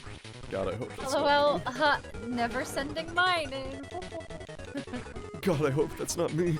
Yeah, got it. Oh my gosh. But God, when someone has a nice voice, it shakes me to my absolute core. Yeah, Oh. and, like, especially if you have synesthesia about that. Especially then, because you know exactly what you're looking for in a voice print then, like, quite literally. Shit, I got hit. I can usually beat this without taking damage too, but... Oops, I took damage twice, but I just beat the game. Oh look, there he is. There he goes. Goodbye, Nightmare. Hey, I got 100%. Now I can play extra mode. Well, to be honest, most voices when they're speaking don't spark color for me. I'll get hints, but not usually all the time. Oh, interesting. So, like, it's muted. I know someone has an extremely unique voice if I can constantly see them. That makes a lot of sense, actually. Our hero Kirby has fought bravely to recover the Star Rod. But King Dedede didn't mean any harm. Voltage, stop projecting. Yeah, I know, right? He certainly wasn't trying to harm the Fountain of Dreams. It's Yeah, the only you're part of certainly narration not- in this game. Trying to get a color instantly. I know! It'll happen when the nightmares appeared at the fountain! The nightmares rode the currents of the fountain of dreams. Wreaking You're funny. havoc and tormenting the residents of Dreamland. See, like right there, my voice broke. When King DDD hid the Star Rod, the power of the source of the Fountain of Dreams, he was actually hiding it safely away from the nightmares. Borrowing King DDD's power, Kirby managed to defeat the nightmares. Now that the Star Rod is returned to the fountain, everyone's dreams will return. So fluff up your pillow and get ready for a good night's sleep. Good one, Kirby. You're not my melatonin. One of my friends has a voice that is constantly color to me, and I sometimes struggle to focus on what he is actually saying because I fall into those colors. Ooh, that stings. That is a fascinating problem to have. Like, are you able to describe the color? Is that something doable, or is that like... I'm curious about it. This is so fascinating to me. Yeah, you can describe his voice. Nice. Shinichi Shimomura. Shinichi Shimomura directed this one? Huh. His voice is like, oh Jesus, maybe I can't. You just finished the game, Voltage? Yeah. I just beat 100%. The first phrase that comes to mind was dark passion. Interesting. So is that like... Ooh. When I think of that, I think like a black purple, like a really dark purple, like a gradient from purple to black. Maybe that's just me. Dark passion. I see like burgundy. Oh, Like a interesting. deep red. A dark red. I think the purple has like hints of red in it, so yeah, maybe a burgundy, but like a gradient to black. I really like the last bits of a sunset, you know? Ooh. Like right before the sunset hits. He has black in his voice, but he also has crimson stripes of rich brown and a royal wood, and he has sparkles of silver in it. Huh. It's very like... That's interesting. I know I keep saying that's interesting, but I really don't have a better way to describe it because it's so foreign yet really cool to me, you know? Huh. We vibe it. We vibe with that, though. Yeah, I get that. Ooh. There's a tone that he drops into that just shuts my brain off. It's terrible. Uh-oh. That's not Oh good. my goodness. That definitely isn't good. I mean, I don't know what... Maybe in attempts to relate, I have this... I don't know if it's a medical condition or whatever. Like, I don't know if it's a thing or whatever, but whenever I have nothing playing, I always have to have something in my ears at all time, because otherwise I will just, like, hear songs stuck in my head way more than, like, I feel like the average person. I don't know what it is for me. Uh-oh. Uh-oh. I just hit a soft reset, but that's okay. See, look, I got Hero of Lore. But, like, that's why... You know, even if it's... I can listen to my own voice, because that's fine. I hear my own voice in my head sometimes as I'm narrating things. Or, like, going about my day. But if there's nothing else going, like, there is always something playing in my head. So I don't know what that is. I think that's relatively common. Probably. I don't mean to sound like, oh, I'm special because I hear music in my head, but... You know, relative pitch is... It's always sort of just thoughts. Oh, I missed. Yeah, so we're doing boss endurance now because this is actually kind of hard. Yeah, dude, I don't know anything. Oof. I mean, who really knows? I mean, yeah. You're a regular baby human, you know? Exactly. Like, in the end, you're you, and like, okay, you're very... Like, I just think back to, like, you know, when you got 14-year-olds and 13-year-olds who are saying, like, oh, I have XYZ, and they really don't. It's like, that's... I don't want to come across as that, I think, is the biggest thing. I don't know, it's just something that's always, like, I've noticed with myself and living life as a 22-year-old. Damn it. A 22-year-old, damn it. That's an old damn it. Yeah. As an adult, yes, I would not want to come across as a child. You know, it's important to, Important to, not do that. Shit! Alright, cool. We got 4 going into Bright and Shine. I don't like that. I would rather have full health for this one, but... We fight the sun and the moon in this game.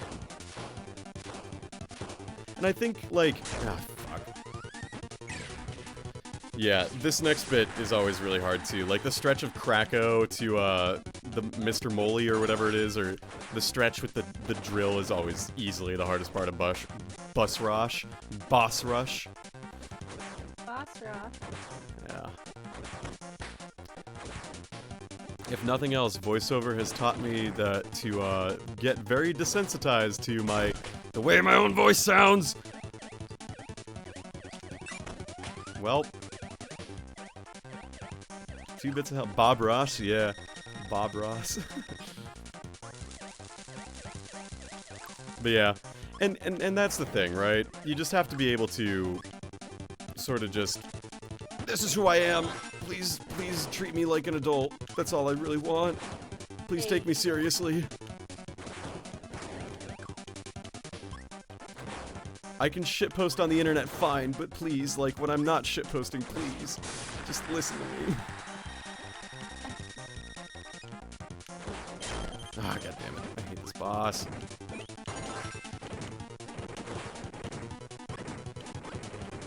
Shit. Well, that was one attempt. Alright, let's try again. It's like, you need to conserve health on Paint Roller and Bright and Shine if you want to have any shot at being this. See, with me, I feel like I'm only listened when I'm in the director's chair. You know, that's true. Not, like, that's true for you, but, like, I feel like that's true for a lot of people. Like, people will listen to you if they can get something on their end, you know? And if you're the director and they can do something for you, why... Of course! Fuck. Oh, entirely, lol. Yeah. And especially with all of your work and, you know, I imagine with, casting people are very like, oh, hey, I'm cool, you can count on me, and then if you don't cast them, then they're like, oh, okay, and then, like, they just don't talk, and they're, like, fake about it, you know? I feel like that's a very real thing that you've probably experienced, that I'm only assuming that has happened, because I have not done it myself.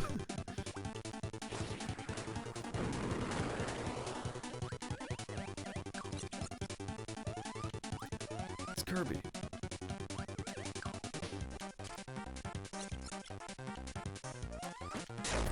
Fuck! Well, actually, I hold callbacks. God damn it. I'm definitely gonna... He's not dead! Look, his bar's empty! Alright, well, this is a blown run. The old callbacks are what I am secretly doing is casting people to read my poetry, so that I can get a test of how they are when they're directed by me. Interesting. I think...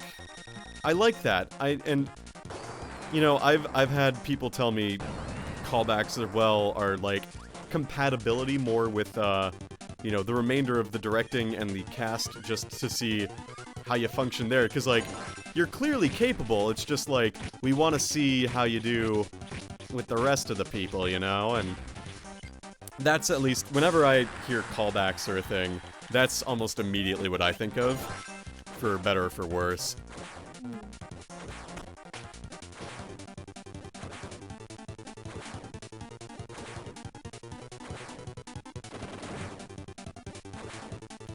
Sometimes for better, sometimes for worse. God damn it. Every time. Well, there he goes. Oh, it's scrolling up. Alright, I'm definitely not beating it on this one either. It's fine. If nothing else, I think most of the time I'm a pretty chill director. Yeah, you are. Even from, like, the one callback I've done with you, like, you're very... You have a very authoritative voice. Yeah, but, like, you know what you want. Like, that's the biggest thing. I mean, I'll be honest, I've had sessions where I've been directed, where it's like, sometimes the directors knew what they wanted, and sometimes they didn't. And sometimes when they didn't know what they wanted, like, I was able to give them what they wanted, and then it was like, oh yeah, this works great. But other times, like, they didn't know what they wanted, and then it was just like, well, I can do it this way, and then everyone's time gets wasted. Yeah, I don't like when I work with people and they don't know what they want. It drives me absolutely up the wall. Right. Because, like, voiceover work, again, for better or for worse, you have a limited amount of time that you can, like, get realistically good takes, right?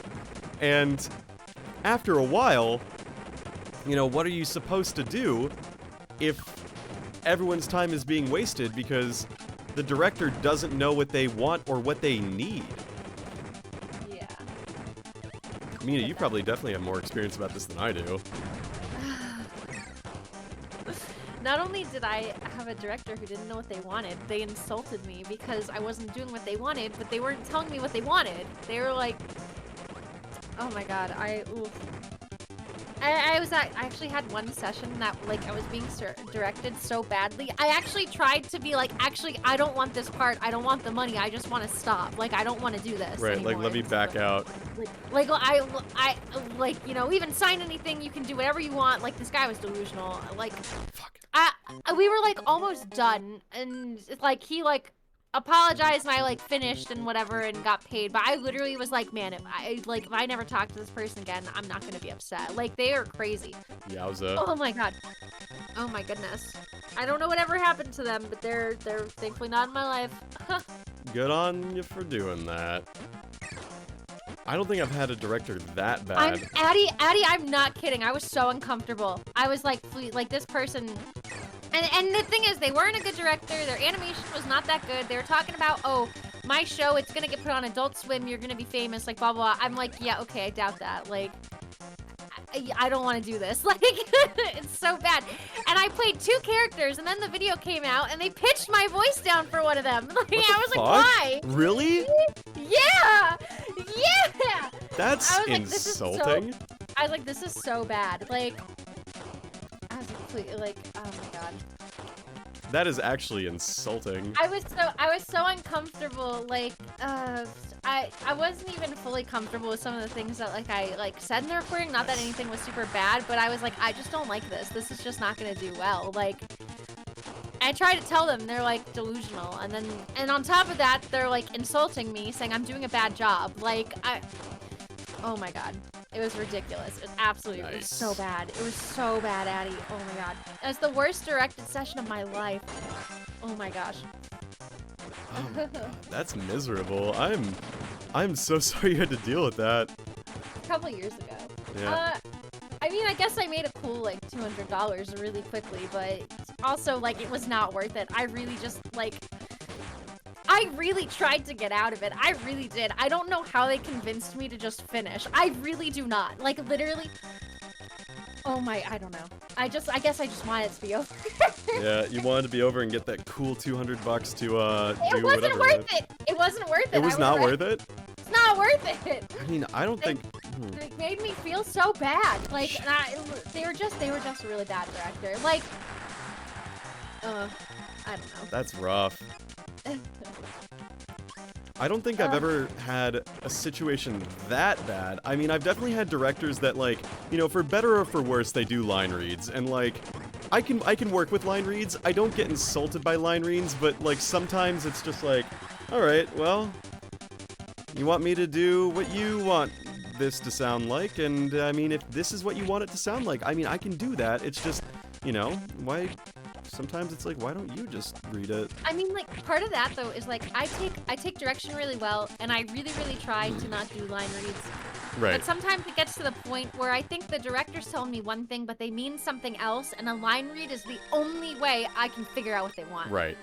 And I'll just do it. And then when they do a line read, I'm like, oh, this is what they're going for. And then I do, like, so like, sometimes it just gets a little confusing, but sometimes it's also like, if I'm really not giving them what they want, I don't mind doing a line read. Right. Sometimes it's just faster to move on because I don't want to waste people's time. Yeah, that's fair. No! Come on, come on. Fuck! I prefer to not do line reads. I prefer to have a more natural emotion. Yeah. It is what it is. Yeah. I think it just boils down to directors half the time, too. Mm. I try to not read the line for the actor when I direct them unless they specifically ask, can you show me how to say this? That's good. Yeah. I like that. I like that policy. All right, this is not working. We're going to reset here because that was not a good run there. Oops. Yeah, that's honestly the best policy, too. I think, like, if they ask, I mean, like, it's different for everyone, and I don't know, as someone who hasn't had enough of these to really develop one real major opinion about it, I think if they're kind of like asking for help, it's important to give it. Yeah. I tend to give them context. Alright, well, this is also going very poorly. And I want to watch them play and see their creative take. And not just copy and pasting my own. Yeah, listening is major. Yeah. You know, you've done this plenty. If you know, you know. Alright, I'm gonna lose to Wispy Woods. No, I'm not gonna lose to Wispy Woods. Yeah. I think it would be cool to direct a project one day. Or at least produce one. You know? Our conversation is so riveting. Well, that's what happens when you tune into my streams. No. Yeah, the person who's streaming doesn't leave you alone so you can do homework. Exactly. Yeah, no. Well, honestly, okay, this is one thing, as a streamer, it is so much easier to stream when people are talking in the chat. Like, I'm sure this kind of seems obvious, but, you know, having someone to talk to, especially if you're by yourself, makes it so much easier to work with things. Because otherwise I'm just sitting here playing the game and talking to myself, and like, I don't mind doing that. I can do it.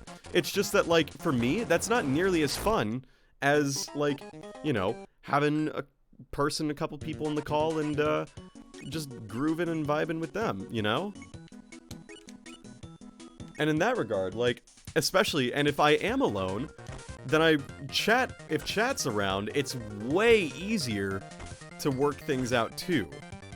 So, given that I've been doing this for almost a year, streaming every day, or at least once a week for almost a year now, which is a little crazy, you learn your strengths and weaknesses.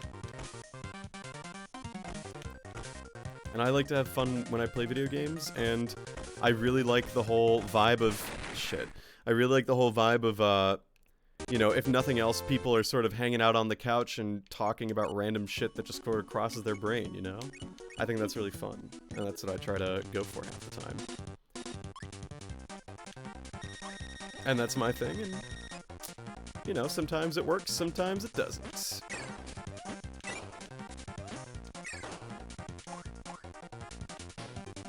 Mina, when are you gonna stream more? That's a loaded question. Yeah, it is. That's a loaded question. I don't know.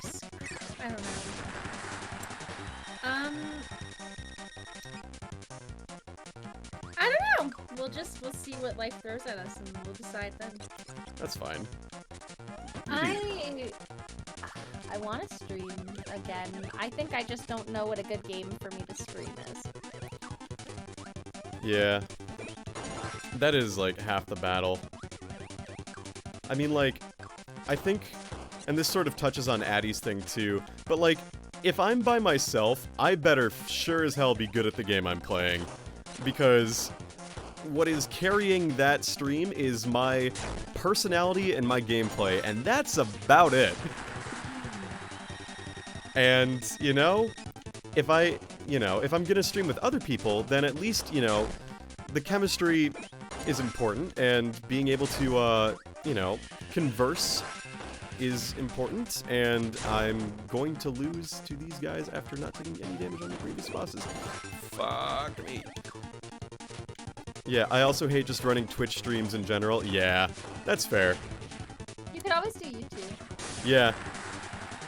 I'd rather let other people deal with the bullshit. Exactly. Well, you're already a moderator for, one Rachel Messer, so you do have that going for you. Though I can see how, if you're a mod... Oh, Jesus, Kracko. That can get probably pretty tedious to do all the dang time. I will say, I don't tune into Rachel's stuff a ton, but I have watched you DM sessions, and those are quite fun. Ooh, I wanna watch that. I wanna see that. Yeah. Sounds fun. Addie, please, like, plug your... Please, are you in my server? If you're not in my server, Addie, like, please by all means join and, like, ping people when you're live with Rachel Messer's stuff, because that is top tier stuff. I want other people to see that, you know? And I wanna... Not that I have the greatest signal boost, but I do have a signal boost, so... You know, if nothing else. It's about supporting, peers and friends and everything. I don't know, like, I see a lot of people, like, on Twitter, for example, making VTubers or PNGs, and, you know, you gotta support them as much as possible, and at least for a little bit, and then once they sort of get on their own feet, then you tune in and enjoy their content. And if you don't enjoy their content, then that's fine, they're doing them.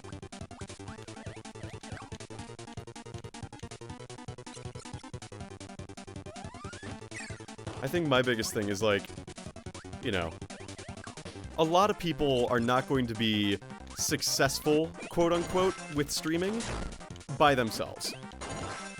Yeah. They need other people to push them into the light. Right, and, like, with almost any creative endeavor, right, you have to work with people. Like, very rarely is a competition not also at least somewhat collaborative, you know? And well, it's true, yeah. You have to have something to show, first of all. that's true.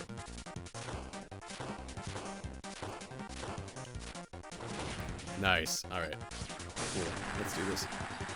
And, like, again, I'm totally happy, like, sharing the work my friends do, because, wow, I have a lot of very talented friends that are producing really cool stuff, and, you know, I want to see their stuff succeed, because they are my friends. Yeah. And, you know, if it doesn't succeed, then at least they tried, right? Like, I would rather have them, like, share their stuff with me so that I can share that stuff, rather than be like, no, I want to be the only Twitch streamer in our group of friends. You cannot Twitch stream. That is my niche. You know, like, I would never want to be that person. And, like, sometimes I need to practice being better about that, but, like, ultimately, I want to support my friends' and creative endeavors and passions in life. So you might get that. Whether they want to be freelance writers or do all that cool stuff. I feel like I'm not doing well, or I'm not accomplishing anything if my friends aren't either. Because I feel like I haven't made an environment where people can grow. So if, like, I'm growing, but my friends can't grow, then is it really a good environment? Right.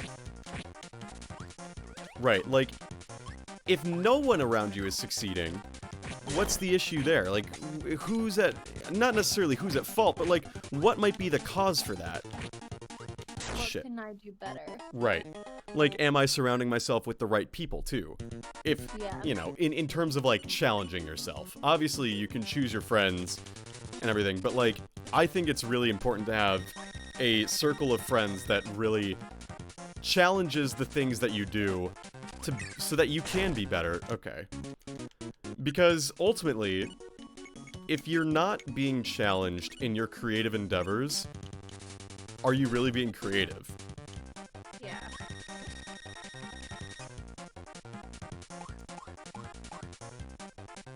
Shoot, am I being challenged enough? Oh my god. Now I'm having an existential at crisis voltage. You're welcome.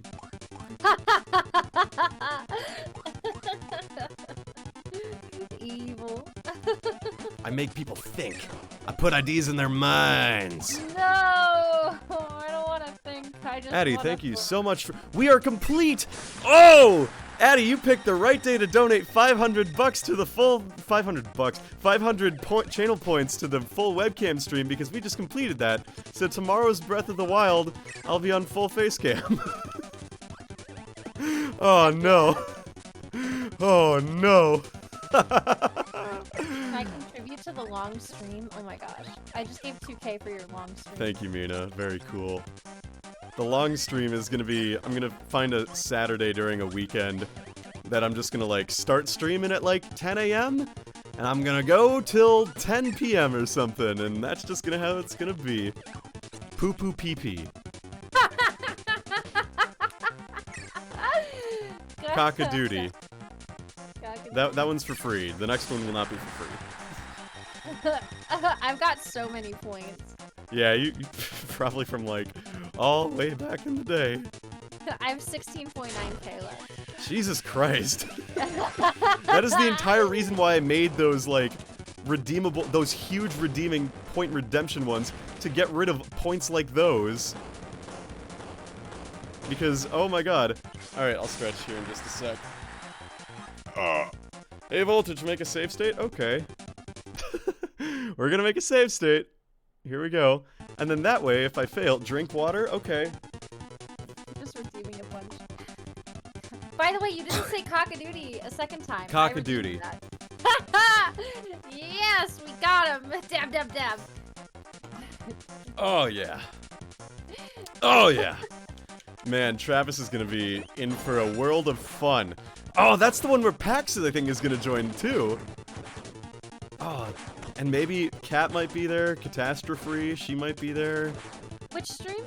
Breath of the Wild tomorrow. Oh shoot. Oh no, I'm not gonna be home tomorrow. That's okay. I'd come. That is okay. I would have come. Yeah. I'm So, working.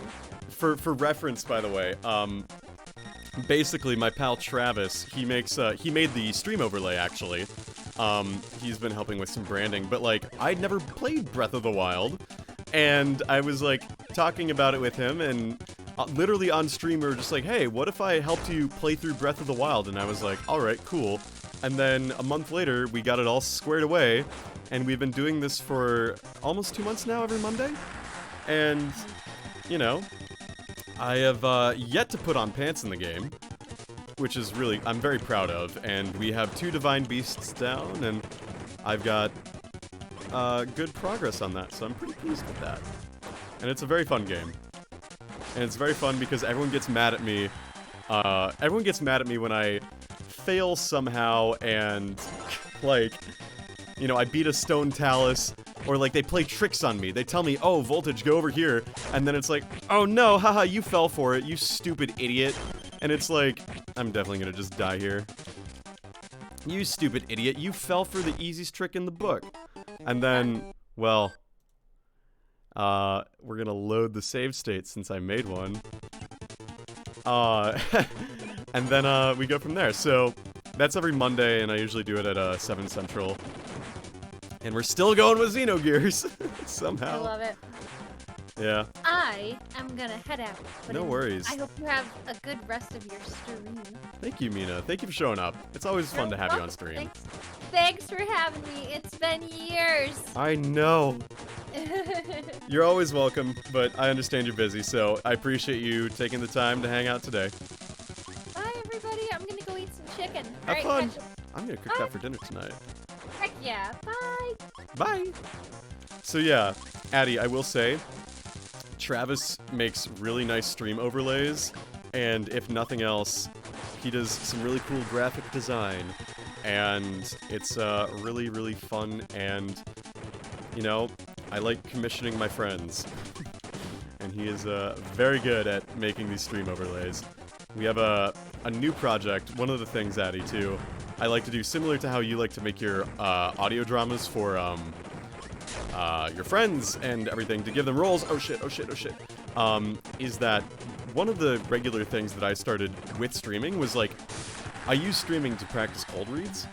So there would be times where I started playing, like, before I knew, like, everyone in the friend group or whatever, whether it was, like, Amberstone or whatnot, I was playing through, like, Chrono Cross, And, it was basically like, whenever I got cast in projects, I'd just be like, hey, I'm gonna stream and do the voices. Anyone want to join in and be a part of them?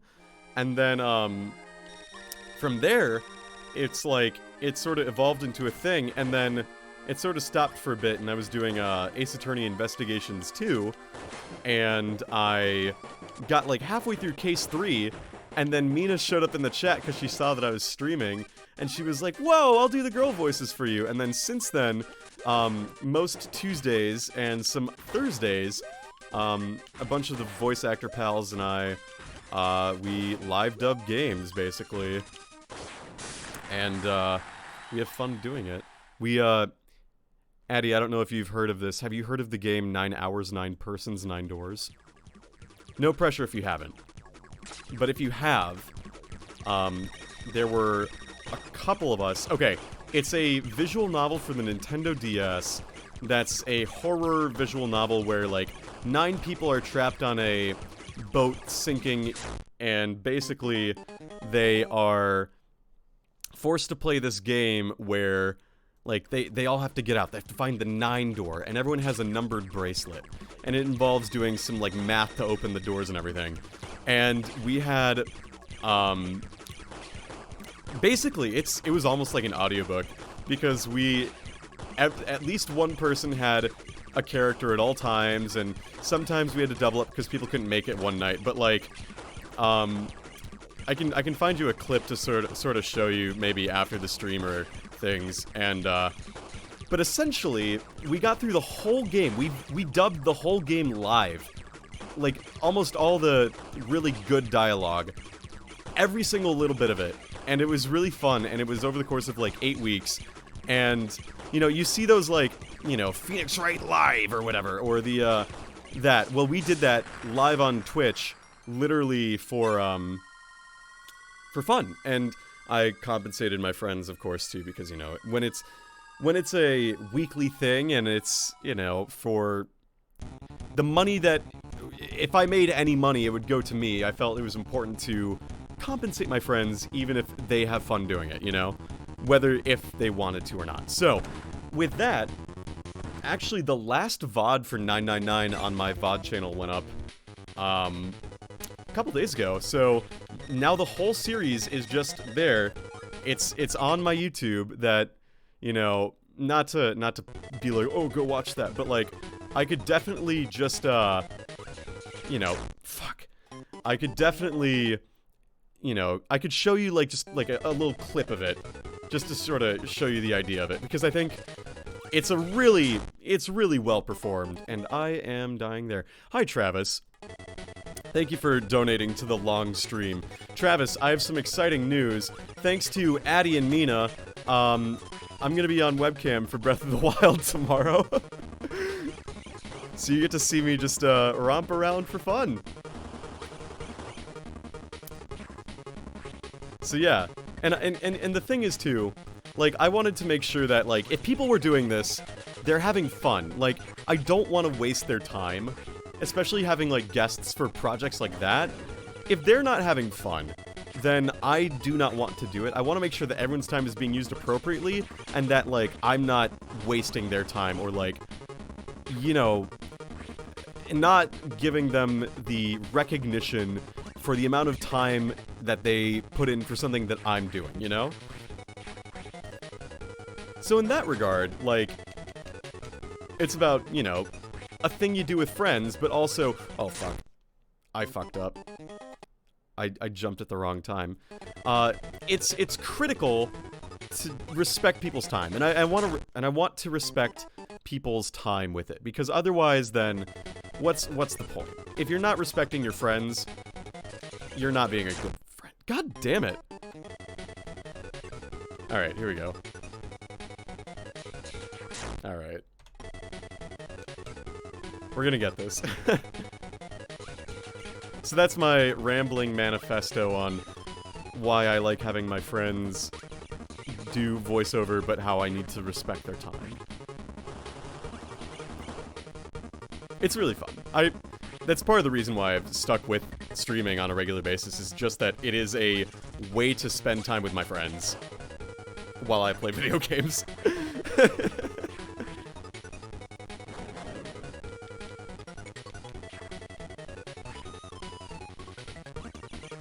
Nice. Alright, 2 more hits and then we win. Nice. God damn it!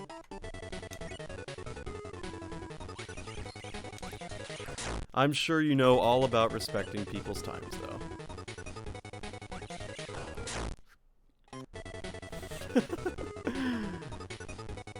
I don't even care.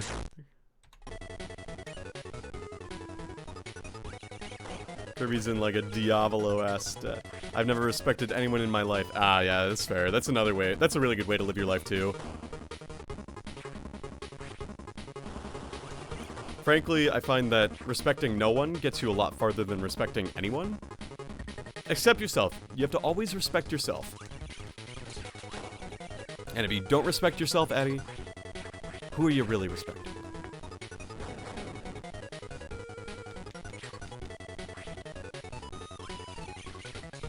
Damn it, I missed. Alright, here we go.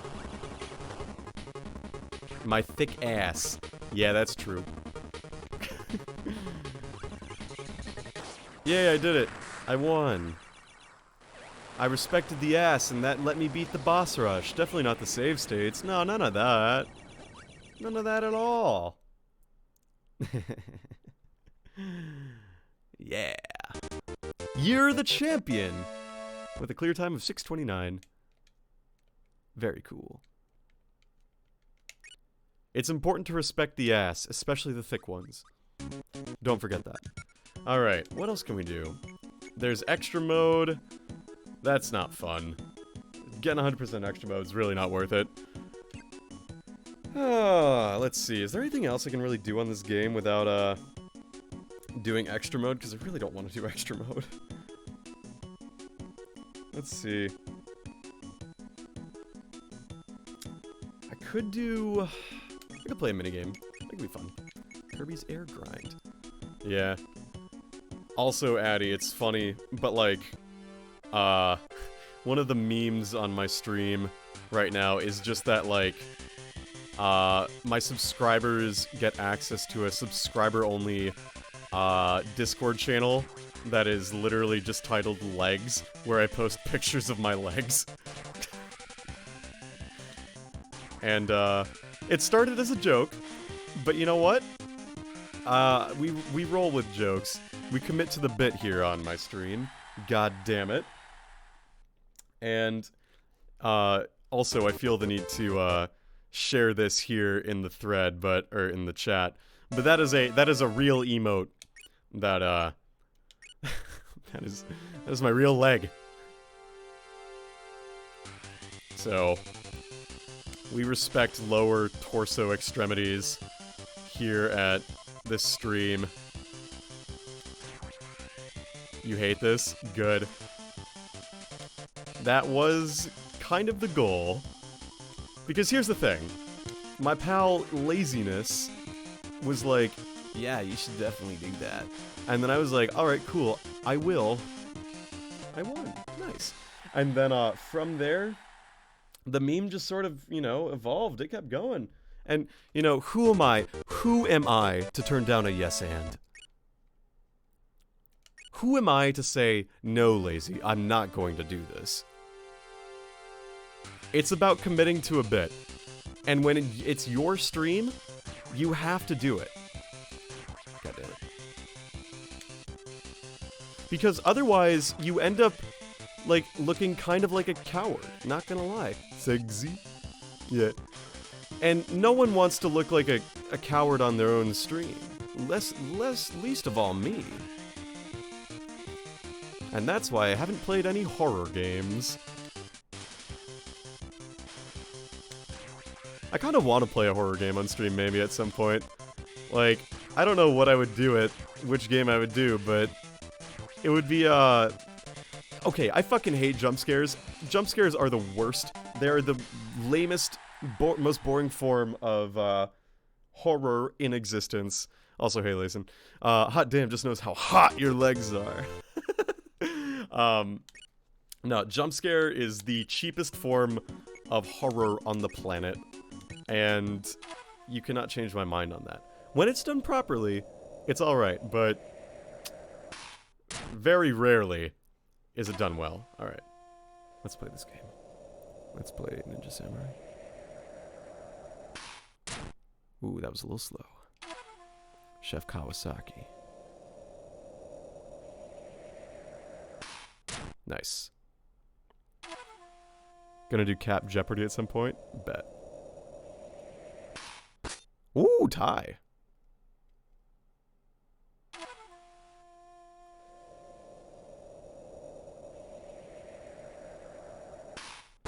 Tie again!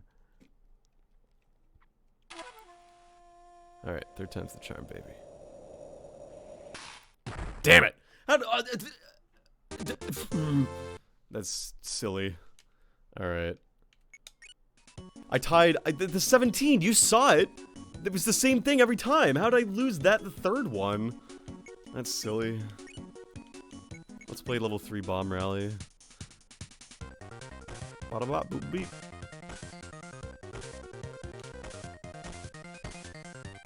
Alright, cool. I didn't get last place. That's what's really important.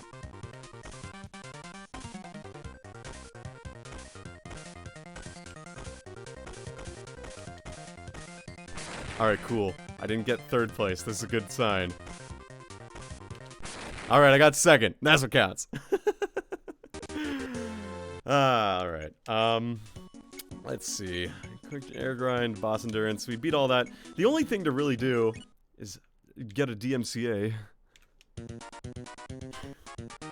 That's the music that plays when I get a DMCA. Alright. That's all for this game, at least, because I'm definitely not going to do extra mode, because extra mode sucks, and I don't like it. So, let's see if there's anyone we can raid tonight, because I've been going for 2.5 hours, and you know what? Given that I'm going to have to be on web facecam tomorrow, I need to make myself look presentable, and not wear myself out, so I think we're going to call it here. Doesn't look like there's, unless anyone else knows of any channels that would be good to raid, I don't think there are any to do at this point. But yeah. Thanks all for showing up. Thanks to Mina and John Lucari Cross for taking part and chatting and everything. And yeah, I guess we'll see you tomorrow maybe for Breath of the Wild. No, you showed up late. No, dude, isn't it like 2, 3 a.m. at your time? Isn't it like no? No. No. Don't judge me. I'm not judging you. Ah, shit. Well, yeah, tomorrow, okay.